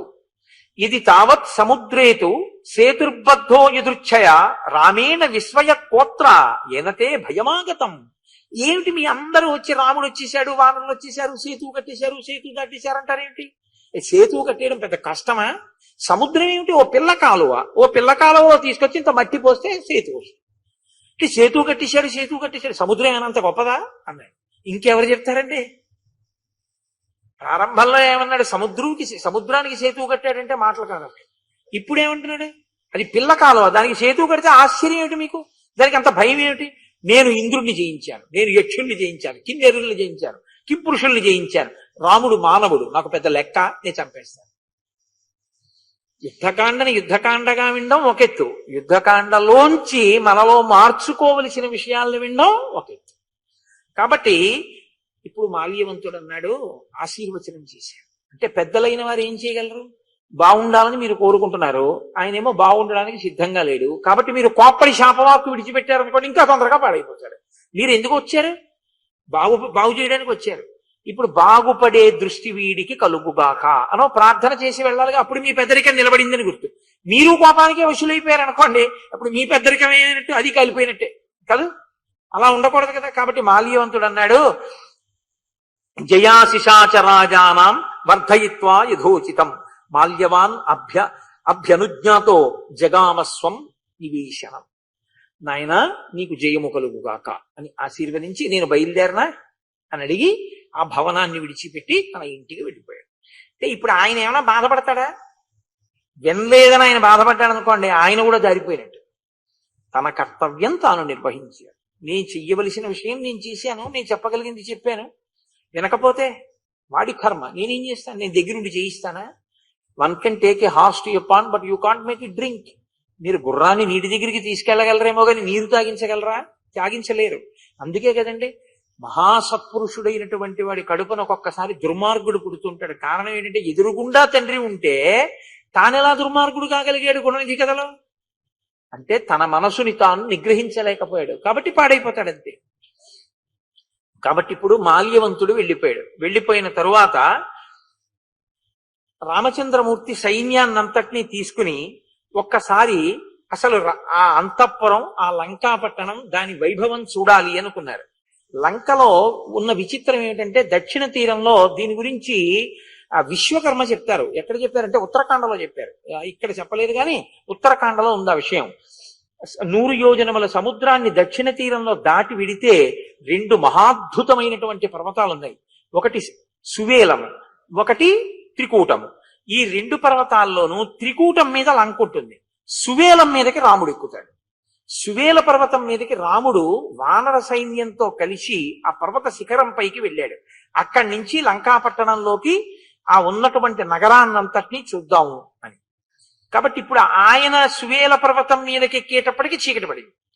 అక్కడే అందరూ ఆ రాత్రి విశ్రాంతి తీసుకున్నాడు. మరునాడు ఉదయం ఆ పర్వత శిఖరం నుంచి లంకాపట్టణంలోకి చూశాడు. చూసేటప్పటికి రావణాసురుడు నివసించేటటువంటి ప్రాసాదం కనపడింది. ఆ ప్రాసాదంలో తస్యాం గోపుర శృంగస్థం రాక్షసేంద్రం దురాసదం శ్వేత చామర పర్యంతం విజయ ఛత్రశోభితం రక్తచందన సంలిప్తం రత్నాభరణ భూషితం నీలజీమూత సంకాశం హేమ సంఛాదితాంబరం ఐరావత విషాణాగ్రై ఉత్కృష్ట క్షిణవక్షసం శశలోహిత రాగేణ సంవీతం రక్తవాసస సంధ్యా తపేన సంవీతం మేఘరాశి మివాంబరే.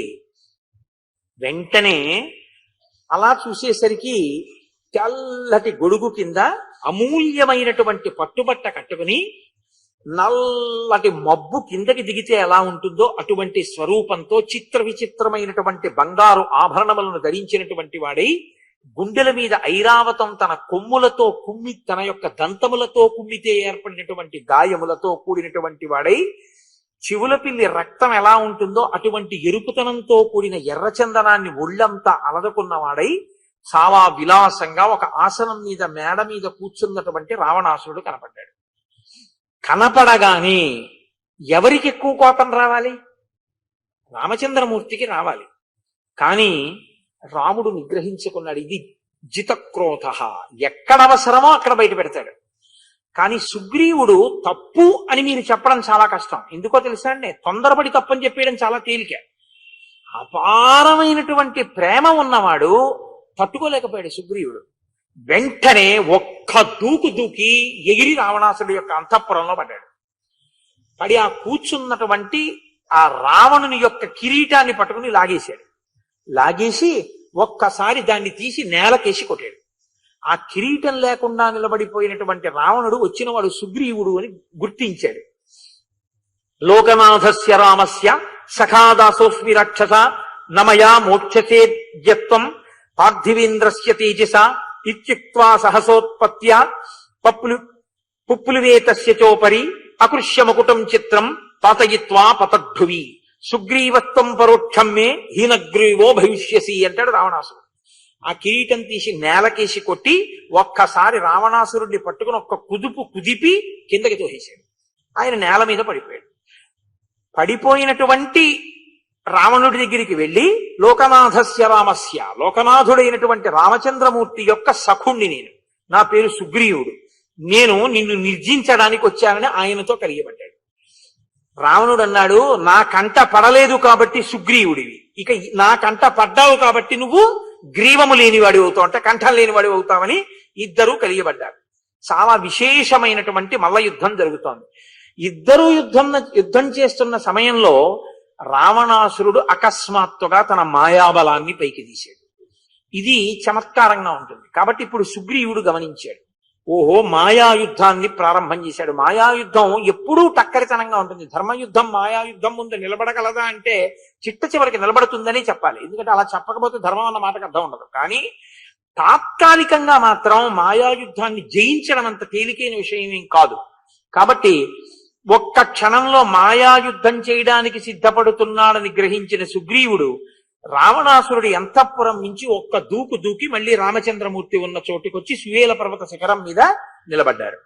వెంటనే రాముడు అన్నాడు సుగ్రీవుడితో, అదతస్మిన్ నిమిత్తాని దృష్ట్వా లక్ష్మణ పూర్వజ సుగ్రీవం సంపరిష్వజ్య తదా వచనమబ్రవీత్ అసమ్మంత్ర్య మహాసార్థం తడిదం సాహసంకృతం ఏవం సాహసకర్మాణి నకుర్వంతి జనేశ్వరాః సంశయే స్థాప్యమాం చేదం బలం చ స విభీషణం కష్టం కృతమిదం వీర సాహసం సాహసప్రియ ఇదానీం మా క్రుధా వీర ఏవం విధమచింతితం త్వయి కించిత్ సమాపన్నే కిం కార్యం సీతయా మమ భరతేన మహాబాహో లక్ష్మణేన మవీయస శత్రుఘ్నేన చ శత్రుఘ్న స్వశరీరేణ వా పునః త్వయి ఆగతే పూర్వం ఇతి మే నిశ్చితామతి జానతశ్చాపి తే వీర్యం మహేంద్ర వరుణోపమ హత్వాహం రావణం యుద్ధే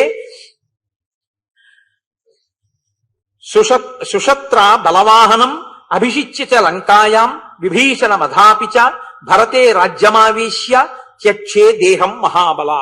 ఓ సుగ్రీవా, నువ్వు అకస్మాత్తుగా ఇటువంటి సాహసోపేతమైన పనులు చేస్తుంటావు. ఉన్నవాడివి ఉన్నట్టు అకస్మాత్తుగా వెళ్లి రావణాసురుడి మీద పడి యుద్ధం మొదలుపెట్టావు కదా. యుద్ధం అన్న తర్వాత జయాపజయములు ఎటు వస్తాయో తెలియదు కదా.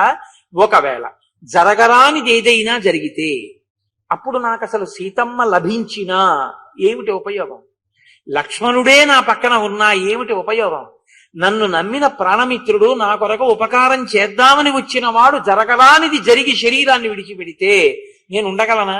నేనేమనుకున్నానో తెలుసా? నువ్వు వెళ్ళిన తర్వాత సుగ్రీవుడు తిరిగి రాకపోతే ఈ క్షణంలోనే రావణాసురుణ్ణి సంహరించిన తరువాత విభీషణుడికి పట్టాభిషేకం చేసి నేను కూడా నా శరీరాన్ని విడిచిపెట్టేద్దాం అనుకున్నాను.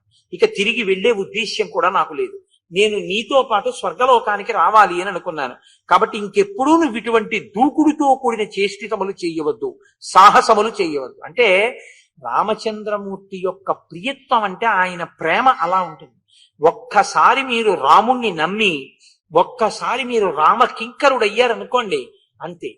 ఇక రామచంద్రమూర్తి మీతో అంత స్నేహంగా అంత ప్రీతిగా ఆయన ఉంటారు. ఆయన ఉంటారు అనడానికి లోకంలో ఎన్ని ఉదాహరణలున్నాయో, ఎంతమందిని ఎన్ని రకాలుగా రామచంద్రమూర్తి కాపాడారో, ఎంతమందిని ఎన్ని రకాలుగా రక్షించారో మహానుభావుడు. కాబట్టి సుగ్రీవుడు అన్నాడు, తవ భార్యాపహర్తారం దృష్ట్వా రాఘవ రావణం మర్షయామి కథం వీర జానన్ పౌరుషమాత్మనః. ఈ దుర్మార్గుడే నీ భార్యని అపహరించిన వాడన్న భావన నాలో కలగగానే ఇది స్నేహప్రియత్వం. ఎంత ప్రేమో చూడండి ఆ సుగ్రీవుడికి. నీ భార్యను అపహరించినటువంటి దుర్మార్గుడు వీడే అన్న ఆలోచన కలిగిన ఉత్తర క్షణంలో నేనిక నన్ను నేను నిగ్రహించుకోలేకపోయాను. అందుకని ఒక్కసారి ఎగిరి అక్కడికి వెళ్ళి రావణాసురుడితో యుద్ధం చేశాను తప్ప దీని వలన వచ్చినటువంటి ఇబ్బంది లేదు. కాబట్టి నువ్వు ఆశ్వాసమును, మనశ్శాంతిని పొందవలసినది అన్నారు. తర్వాత యుద్ధానికి సిద్ధమయ్యారు. ఏ ద్వారం దగ్గర ఎవరు నిలబడాలో చెప్పారు. చెబుతూ ప్రధానంగా మన సైన్యానికి ఉండవలసినటువంటి లక్షణం ఒక్కటే, జరిగేటటువంటి యుద్ధం వానరులకు నరులకు రాక్షసులకు జరుగుతోంది. రాక్షసులు కామరూపులు, కామరూపులు రాత్రి యుద్ధం చేస్తారు. కాబట్టి ఇప్పుడు ఎవరు ఎవరు అన్నది మనకి తెలియదు. వచ్చిన పెద్ద సమస్య ఏమిటంటే మన వేషాలు వాళ్ళు కడతారు. మీకు కామరూపాలు తెలుసు. కాబట్టి మీరు కామరూపాలు పొందితే నేను బాణప్రయోగం చేసేటప్పుడు ఎవరు వానరుడో ఎవడు రాక్షసుడో తెలియదు. కాబట్టి ఒక్క వానరుడు నా చేత నలిగిపోయినా నేను ఈ యుద్ధానికి రావడం వల్ల ప్రయోజనం ఉండదు. కాబట్టి మీరు మాత్రం కామరూపములను తీసుకొనరాదు. వానరులందరూ వానరులుగానే ఉండాలి. ఒక్క 7 మాత్రమే మనుష్య రూపంలో తిరగాలి ఈ యుద్ధ భూమిలో. 1 నేను, 2 లక్ష్మణమూర్తి, 3 విభీషణుడు, 4 విభీషణుడి యొక్క సచివులు. ఈ 7 మాత్రం మనుష్య రూపాలతో తిరుగుతారు. మిగిలిన వాళ్ళందరూ వానర రూపాలతోనే ఉండాలి. అప్పుడు నాకు బండ గుర్తు ఏమిటంటే 7 మనుష్యులు, మిగిలిన వానరములు నా వాళ్ళు. కనబడ్డ రాక్షసులందరూ రాక్షసులే. లేకపోతే అయోమయావస్థ వస్తుంది. మీరు అప్పుడప్పుడు రాక్షసులుగా మారడం మొదలు పెడితే, ఇప్పుడు ఎలా సాహసం చేశారో అలా కామరూపాలు పొందితే, నేను కూడా తొందరపడి రాక్షసుడే అనుకుని బాణం వేసేస్తే నా వారిని నేను చంపుకోవడం అవుతుంది. ఇదే మనకి కొండ గుర్తు. 7 మనుష్య రూపంలో ఉంటారు, మిగిలిన వాళ్ళు వానర రూపంలో ఉంటారు. అంటే మీరు ఒకటి గమనించాలి, తన కార్యం నడిచిపోవడం రాముడికి ప్రధానం కాదు. తనని నమ్మి వచ్చిన వాళ్ళని ఎంత జాగ్రత్తగా రక్షించాలన్న దాని మీద రాముడి యొక్క లక్ష్యం ఉంటుంది. రావణుడైతే తను కోరుకున్న కోరిక తీరితే చాలు, దానికోసం ఎంతమంది నిహతులైపోయినా ఆయనకి పట్టింపు ఉండదు. ఇది ఇద్దరికీ తేడా. కాబట్టి ఎవరిని పట్టుకుంటే బతుకుతారు, ఎవరిని పట్టుకుంటే మడిసిపోతారు. రాముణ్ణి పట్టుకున్నవాడు ఎప్పటికీ బతుకుతాడు, రావణుణ్ణి పట్టుకున్నవాడు ఎప్పుడైనా మడిసిపోతాడు. ఇది తీర్పు. కాబట్టి యుద్ధానికి వ్యూహాన్నంతటినీ రచించారు. రచించిన తర్వాత వాళ్ళందరూ వెంటనే చెట్లు పీకేశారు, పర్వత శిఖరాలు పీకేశారు, శిలలు పట్టుకొచ్చేశారు. వాళ్ళందరూ ఇంకా రామచంద్రమూర్తి అనడమే తరువాయి వెళ్ళి ఆ ప్రాకారముల మీద పడిపోవడానికి సిద్ధంగా ఉన్నారు. అటువంటి సమయంలో రాముడు పరమధర్మాత్ముడు. ఆయన అన్నాడు, ఎప్పుడూ యుద్ధాన్ని యుద్ధంగా ప్రారంభించకూడదు. ఒక్క మంచి మాట మనం చెప్పవలసి ఉంటుంది. అప్పుడు కూడా వినకపోతే ఇక చంపడం వినా మార్గం లేదు. ఇది ఆయన ధర్మం అంటే. ఇప్పుడు మీరు రామావతారానికి ఉన్నటువంటి గొప్పతనాన్ని ఏది గుర్తించవలసి ఉంటుందంటే, ఎన్ని తప్పులు చేశాడన్నది రాముడు చూడడు, మారగలవా ఇది చూస్తాడు. ఈ క్షణం వరకు నా జీవితంలో నేను ఎన్ని మహాపాపములు చేశాను చూడడానికి సిద్ధంగా రాముడు లేడు. త్రికరణ శుద్ధిగా నువ్వు రాముడి ముందు నేల మీద పడి పాహిరామ ప్రభో అనగలవా? నువ్వు అలా అనగలిగితే స్వీకరించడానికి రాముడు సిద్ధంగా ఉన్నాడు. శ్రీరామాయణం ఈ జాతికి పెట్టిన పెద్ద భిక్ష, పెద్ద ఓదార్పు వాక్కు ఇది. ఎందుకంటే తప్పు చెయ్యని వాడెవ్వడు లేడు. కానీ ఇక చెయ్యను, చేసినవి మన్నింపబడుగాక. రామ, నా తప్పులు నీకు తెలుసు, మన్నించు అని పడగలవా? పడితే రామచంద్రమూర్తి నిన్ను స్వీకరించడానికి సిద్ధంగా ఉన్నారు. నువ్వు అలా లేకపోతే నువ్వు రావణుడితో సమానం. నిన్ను రక్షించగలిగిన వారు లేరు. అంతే తేడా. ఇది పట్టుకోగలిగితే రామాయణం యొక్క ప్రయోజనం సిద్ధిస్తుంది. ఇది పట్టుకోలేకపోతే శ్రీరామాయణం చెప్పినా మారకపోవడం, శ్రీరామాయణం చదివినా మారకపోవడం, ఎంతమంది మాటలు విన్నా మారనటువంటి రావణుని యొక్క పూనికలాగే ఉంటుంది.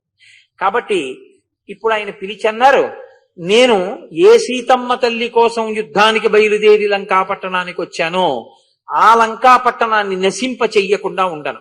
సీతమ్మని తీసుకొచ్చి నాకు సమర్పించాడా కృతకృత్యుడవుతాడు. అలా సమర్పించలేదా ఈ లంకాపట్టణాన్ని నశింపచేసి రాక్షస సహితంగా రావణుణ్ణి నిర్మూలిస్తానన్నానని వెళ్ళి చెప్పిరా అని అంగదుణ్ణి పంపించారు. సభామంటపంలో కూర్చున్నటువంటి రావణుని యొక్క సభలోకి అంగదుడు ప్రవేశించాడు. ప్రవేశించి దూతోహం కోసలేంద్రస్య రామస్యాక్లిష్ట కర్మణ వాలిపుత్రోంగదో నామ ఎదితే శ్రోత్రమాగత. నేను వాలి యొక్క పుత్రుణ్ణి, నన్ను అంగదుడు అంటారు. దూతోహం కోసలేంద్రస్య, నేను కోసలేంద్రుడైనటువంటి రామచంద్రమూర్తి యొక్క దూతని. అక్లిష్ట కర్మణ, హేళగా ఎటువంటి పనైనా చెయ్యగలిగినటువంటి మహానుభావుడు మా రామచంద్రమూర్తి. నీకు 4 మంచి మాటలు చెప్పమని పంపారు, కాబట్టి చెప్తాను విను.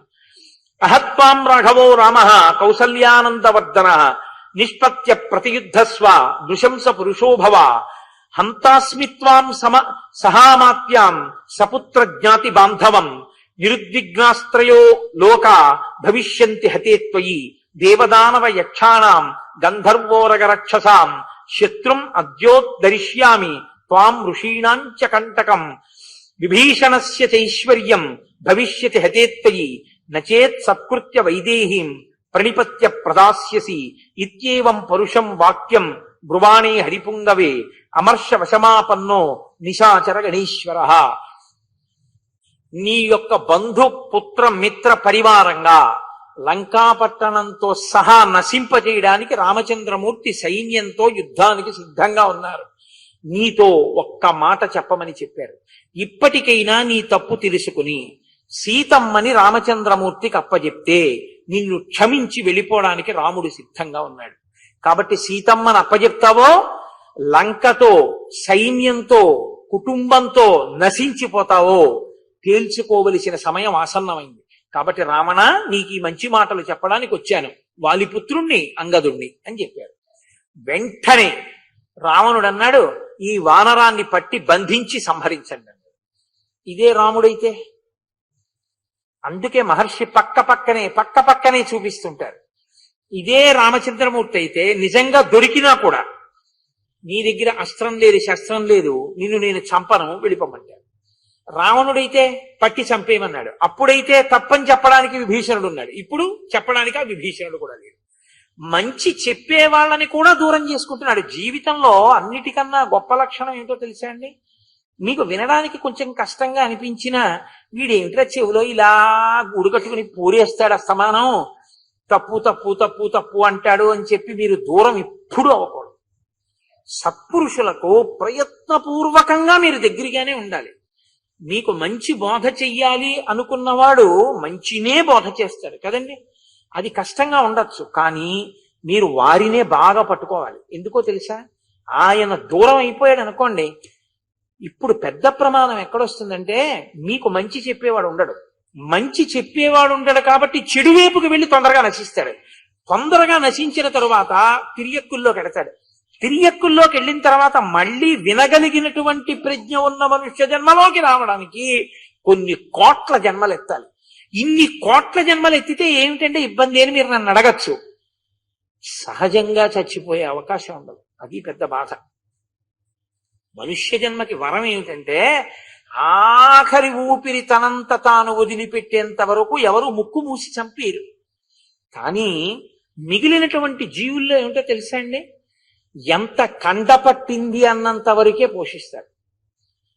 మేకని గడ్డి పెట్టి పోషిస్తున్నాడు అనుకోండి, మీరు చూశారో లేదో, ఆ ముందరి కాళ్ళ రెండిటి మధ్యలో ఉన్న కంఠం దగ్గర నొక్కి చూస్తూ ఉంటారు ఇది ఎంత కండపట్టింది అని.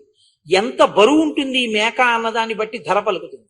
ఒక గొర్రెైనా అంతే, ఉన్నిని బట్టి మాంసాన్ని బట్టి పలుకుతుంది. ఒక కోడి ఎంత మాంసం పట్టింది అన్నది చూస్తారు. ఆ ప్రాణులు తమంత తాము మరణించలేవు. వాటిని ఉచ్చు వీసి పట్టి చంపేస్తారు, బాణం వేసి కొట్టి చంపేస్తారు, కత్తి పెట్టి కంఠం కోసి చంపేస్తారు. కొన్ని ప్రాణులనైతే కోసి చంపడం కుదరదని పట్టి కాళ్ళు, 4 కాళ్ళు, వెనక 2 కాళ్ళు, ముందు 2 కాళ్ళు కట్టేసి ఆ ప్రాణిని ఇలా తిరగేసి కడుపు మీద రోకళ్లతో కొడతారు. కొడుతుంటే అది అరుస్తుంటే ఇంతంత పైకి లావును ఉబ్బుతుంటుంది కడుపు. ఉబ్బి చచ్చిపోతుంది. నేను ఏ ప్రాణి గురించి చెప్తున్నానో మీకు తెలుసు. నేను నా నోటితో అనడం ఎందుకు అని ఆ బాధతో కూడిన ప్రాణి గురించి అనకూడదని నేను అంటలేదు. ఉచ్చు వేసి పట్టి కొట్టి చంపి దాని తోలు తీయడం కష్టమని దాన్ని అలాగే 2 స్తంభాలు కట్టి వేలాడ వేసి కింద నుంచి అగ్నిహోత్రం పెట్టి కాల్చేస్తే ఏ రూపంతో ఉందో ఆ రూపంలోనే ఉడికిపోయాక అప్పుడు కోసి మాంసపు ముక్కలు తీసి అమ్ముతారు. ఎంత దుర్భరమైన చావు చచ్చిపోతుందో మీరు చూడండి. అలా కోట్ల జన్మలు ఎత్తాలి. ఎందుకు తెచ్చుకుంటావు ఆ ప్రారంభం? మిగిలిన వాళ్ళు డబ్బిస్తారేమో, మిగిలిన వాళ్ళు ఏదో సుఖాన్ని ఇస్తారేమో, కానీ నువ్వు ఇలా చచ్చిపోకుండా చేయగలిగినటువంటి పుణ్యాన్ని నీకు కట్టబెట్టగలిగిన వాడు ఒక్కడే ఉన్నాడు, సత్పురుషుడు. ఆయన తాను ధర్మమునందు నిలబడి నిన్ను ధర్మమునందు లాగడానికి ప్రయత్నిస్తాడు.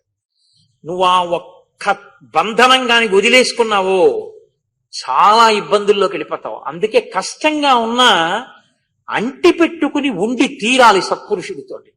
ఆ ఉండను అన్న మాట చాలా ప్రమాదకరం. అందుకే శృణ్వంతపహ, విను విను బాగా విను అంటారు.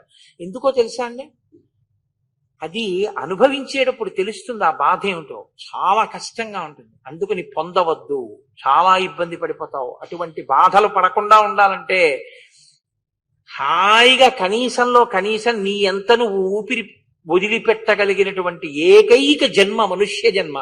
ఈశ్వరుడు ఇన్ని వరాలిచ్చినటువంటి జన్మ మనుష్య జన్మ. ఆయన ఏమి మనల్ని అనుభవించద్దన్నాడు?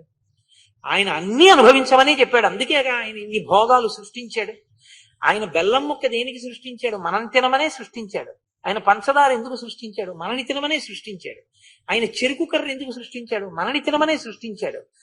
అదే భూమిలో ఇక్కడ చెరుకు కర్ర సృష్టించిన వాడు ఆ పక్కనే వేస్తే గంజాయి మొక్కని మత్తిచ్చేదాన్ని సృష్టించాడు. ఆ పక్కనే చేదు రసంతో ఉన్న కుంకుడుకాయని ఆయనే పోషించాడు.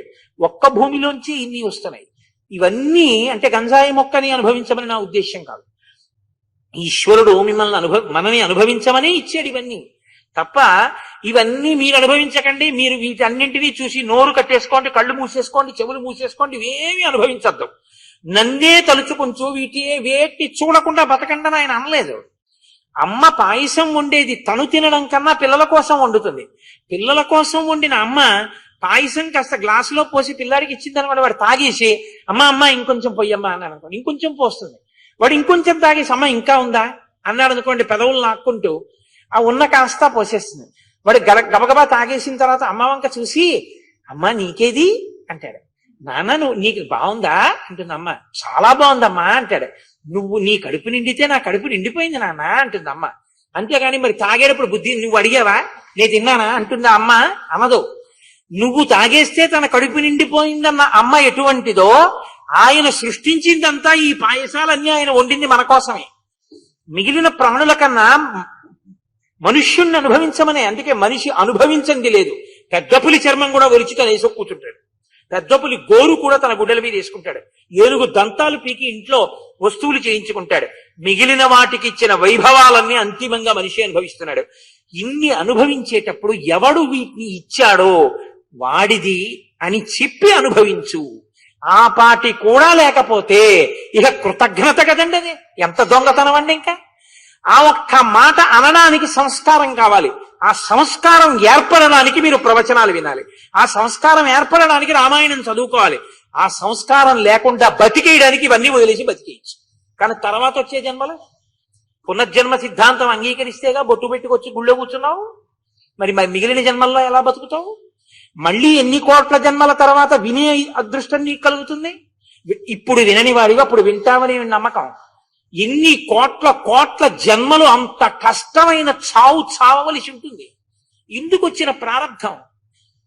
ఏవి ఈశ్వరుడు నిన్ను వద్దన్నాడు?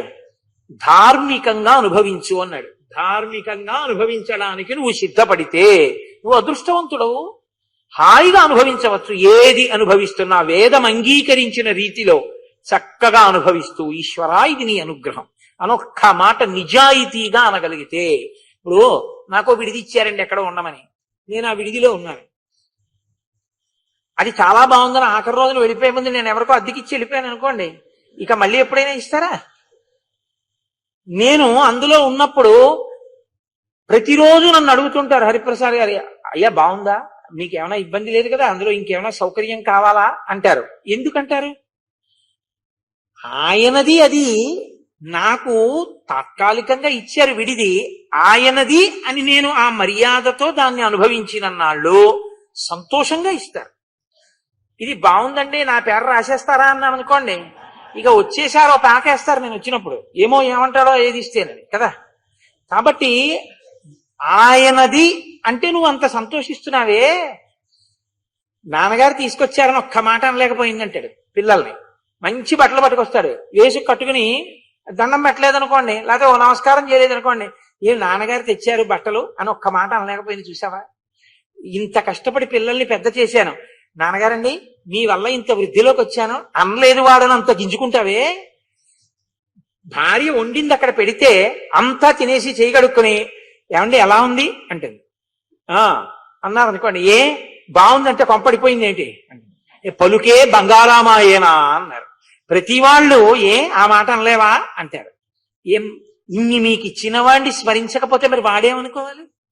ఊపిరి నువ్వు తీయట్లేదుగా, నిద్రపోయినప్పుడు వాడుగా తీస్తున్నాడు. భవతి ఉన్నావనడానికి వాడుగా కారణం, అందువల్ల కదా మిగిలినవన్నీ వచ్చాయి. మరి వాడిని స్మరించకపోవడం ఎంత కృతజ్ఞత. వాడిని ఒక్కదాన్ని ముందుకు పెట్టారనుకోండి, వాడిచ్చిన వైభోగం అన్నారనుకోండి, తప్పు పని చేస్తూ వాడిచ్చిందని చేయండి చూస్తాను. ఇది తప్పు పని అని తెలిసి వాడిచ్చిందని మీరు చేయగలరా? మీరు చేయలేరు. వాడిచ్చిందని చెయ్యాలంటే వాడిచ్చిందని చేసేవే మీరు చేయవలసి ఉంటుంది. అంతే, అయిపోయింది, జీవితం దిద్దబడిపోయింది అంతే. కాబట్టి సత్పురుష సహవాసం అన్నది ఎన్నడూ విడిచిపెట్టకూడదు. అసలు మంచి మాట వినడానికి ఎవరు సిద్ధంగా లేడో వాడే పతనమైపోతున్నాడని గుర్తు. వాడికి వినడానికి ఖాళీ ఉండదు, వాడు వినడం. కాబట్టి ఇప్పుడు ఈ అంగదుండి పట్టి సంహరించండి అన్నాడు. ఆయన భయపడలేదు, ఆయన అలా నించున్నాడు. ఎందుకు నించున్నాడో తెలుసా అండి? నన్ను పట్టగలిగిన మనగాడు ఉన్నాడు ఏంటి ఇక్కడ, ఇది ఆయన నమ్మకం. ఏదో 10 మంది వచ్చారు, చంకల్లో చేతులు పెట్టారు, ఆయన పట్టుకున్నారు. ఇప్పుడు ఆయన ఏం చేశాడు? వీళ్లతో సహా ఎగిరిపోయాడు. ఎగిరిపోయి ప్రాకారం మీద దిగితే ప్రాకారం బద్దలైపోయింది. ఇది ఆయన బలం. ఆయన బలం వాడికి తెలియదు. ఎప్పుడూ కోతులు కోతులు అనుకుంటూ ఉంటాడు. ఇప్పుడు ఆ చంకల్లో ఉన్న వాళ్ళని అక్కడి నుంచి కిందకి విసిరి బారేశాడు. వాళ్ళందరూ మరణించారు. ఎవరిని చంపుతానన్నాడో ఆయన చేతిలో తన కింకర్లు చచ్చిపోయారు. ఆయన ఒక్క దూకి రాముడి దగ్గరికి వెళ్ళారు. అది రావణుడి యొక్క పరిస్థితి. రామా, చెప్తే వినేవాడు కాదు, కాబట్టి మనమే కదులుదాం ఇంకా అన్నాడు. సాధించే మంచి లేదు, కాబట్టి ఇక ఆ శరీరంతో వాడిని ఉంచడం అనవసరమని ఈశ్వరుడు విడిపించాడు. ఇప్పుడు రాముడు రావణుణ్ణి సంహరించడం కారుణ్యానికి పరాకాష్ట. తన భార్య కోసం చంపాడని మీరంటారా? ఇది ఆయన ధర్మం. ఇది రామచంద్రమూర్తి యొక్క గొప్పతనం. రేపు యుద్ధం ప్రారంభం అవుతుంది. ఇవాళ సంతోషంగా అలా ఉండనివ్వండి. ఇవాళ ఎందుకు మొదలుపెట్టిన చీకటి పడ్డాక రాక్షసుల్లాగా? రేపు అసుర సంధ్య వేళలో మొదలుపెట్టినా తప్పే, కానీ ఏం చేస్తాం మరి, అంతకన్నా అవకాశం లేదుగా. కాబట్టి ఈశ్వరుణ్ణి తలుచుకుని ధర్మయుద్ధం, రావణ సంహారం అదో యజ్ఞం. కాబట్టి యజ్ఞం అనుకుని ప్రారంభం చేద్దాం. రేపు సాయంకాలం రావణ వధ గురించి చెప్తాను. మీతో మనవి చేశాను నేను, మీకందరికీ కూడా తోటకాష్టకాన్ని ముద్రణ చేయించి ఇచ్చారు. ఇది చాలా గొప్ప అష్టకం. నేను మీతో ఒక మాట చెప్పవలసి ఉంటుంది ఇది చెప్పించే ముందు. తోటకాచార్యుల వారు శంకర భగవత్పాదుల యొక్క ప్రధానమైన 9 శిష్యుల్లో ఒకరు. ఎందుకంటే శంకరాచార్యుల వారికి ఎంతమంది శిష్యులు ఉన్నారు అన్నది చెప్పడం చాలా కష్టం. మీరు శంకర విజయాలు చదివితే ఆయన ఎక్కడో కాకినాడలో ఉంటే ఇక్కడ వరకు ఉండేవారు. ఆయన వెనకాల వెళ్ళేటటువంటి సమూహం అంతమంది ఆయన అనుగమించారు. అటువంటి శంకర భగవత్పాదుల చుట్టూ ఉన్నటువంటి 9 శిష్యులలో తోటకాచార్యుల వారు అందరికన్నా కూడా కొంచెం తక్కువ బుద్ధి ప్రజ్ఞ కలిగిన వారు. కానీ శంకర భగవత్పాదులకి అనన్య సామాన్యమైనటువంటి శుశ్రూష చేశారు ఆయన. ఒకప్పుడు ఆయన మీద కోపం వచ్చి అభినవగుప్తుడు అనబడేటటువంటి ఒక ఆయన మీద ప్రయోగం చేశాడు. చేస్తే శంకరాచార్యుల వారికి భంగధర వ్యాధి పుట్టింది. అంటే ఆయన కూర్చునేటటువంటి చోట ఆసన భాగమునందు పుండు పుట్టి అది ఎప్పుడు నెత్తురోడేది.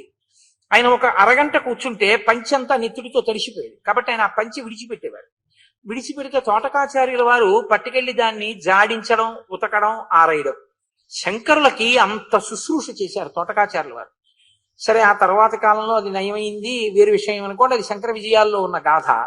అటువంటి తోటకాచార్యుల వారు ఒకసారి శంకరుల పని మీద, అంటే శంకరుల పని అంటే శంకరులకి ఏముంటుంది, ఆయన పంచి ఆరేయడానికో దేనికో వెళ్ళారు. ఇంకా రాలేదు. శంకరాచార్యుల వారు పాఠం మొదలు పెడుతున్నారు. పద్మపాదాచార్యుల వారిది సునిశిత ప్రజ్ఞ. తోటకాచార్యుల వారు వస్తే మాత్రం ఆయనకేం పెద్ద అర్థమైపోతుందా ఏమైనా? కాబట్టి పాఠం మొదలెడదామన్నారు. ఓహో, తోటకాచార్యుల వారంటే వీరికి ఇంత చిన్న చూపుగా ఉందని శంకరులు అనుగ్రహించారు. గురువుగారు సంకల్పం చేశారు.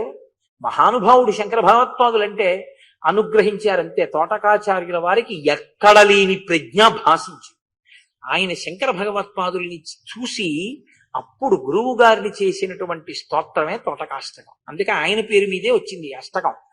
ఇది అసలు నిజానికి యథార్థం చెప్పాలంటే ఈ తోటకాష్టకానికి వ్యాఖ్యానం చేస్తే ఇందులోకే శంకర విజయాలన్నీ వచ్చేస్తాయి. అంత గొప్ప అష్టకం. ఈ అష్టకాన్ని శంకర భగవత్పాదుల దగ్గర చదివితే గురువు గారి యొక్క అనుగ్రహం కలుగుతుంది. గురువు గారి అనుగ్రహం కలిగితే ఏమవుతుంది? ఇహము పరము 2 సిద్ధిస్తాయి. కాబట్టి ఇది చదవాలి. కానీ తోటకాష్టకం చదవడానికి పెద్దలు ఒక నియమం చెప్తారు. ఏమిటా నియమం అంటే, కూర్చుని చదవకూడదు తోటకాష్టకం, నిలబడి చదవాలి. ప్రతిసారి కూడా మీరు చూడండి, ప్రతి శ్లోకానికి చివర భవశంకర దేశికమే శరణం అని ఉంటుంది. ఆ భవశంకర దేశికమే శరణం అన్న తర్వాత వంగి కుడి చేత్తో ఒకసారి నేలని ముట్టుకోవాలి. శంకరాచార్యుల వారి పాదములను ముట్టుకుని నమస్కారం చేయకూడదు, మీకు చెప్పాను కదా. అందుకని పాదములను ముట్టుకోవడం కన్నా పాదములను ముట్టుకోకుండా చేసిన నమస్కారం చాలా ప్రశస్తమైన నమస్కారం. అసలు ముట్టుకోకూడదు కూడా, పీఠాధిపతుల్ని సన్యసించిన వారిని ముట్టుకోరు, కాబట్టి దానికి కారణం వేరే ఉంటుంది. అందుకని భూమిని ముట్టుకుని నమస్కారం చేస్తాం. కాబట్టి మనం ఇవాళ అందరం లేచి నిలబడి ఆ స్తోత్రాన్ని చేద్దాం. కాబట్టి లేచిపోకండి, నేను అన్నానా లేచిపోమని. దానికన్నా ముందు 11 మాటలు రామనామం చెప్పాలి కదా. రామనామం చెప్పి నేను ఉపన్యాసానికి మంగళం చెప్తే కదా నేను నిలబడగలిగినటువంటి అవకాశం ఉంటుంది, లేకుండా నేను నిలబడకూడదు. కాబట్టి మంగళం చెప్పి నేను నిలబడతాను. నిలబడిన తరువాత అప్పుడు తోటకాష్టకం చేద్దాం. కాబట్టి ముందు మనం ఒక్కసారి రామనామాన్ని చెప్పుకుందాం.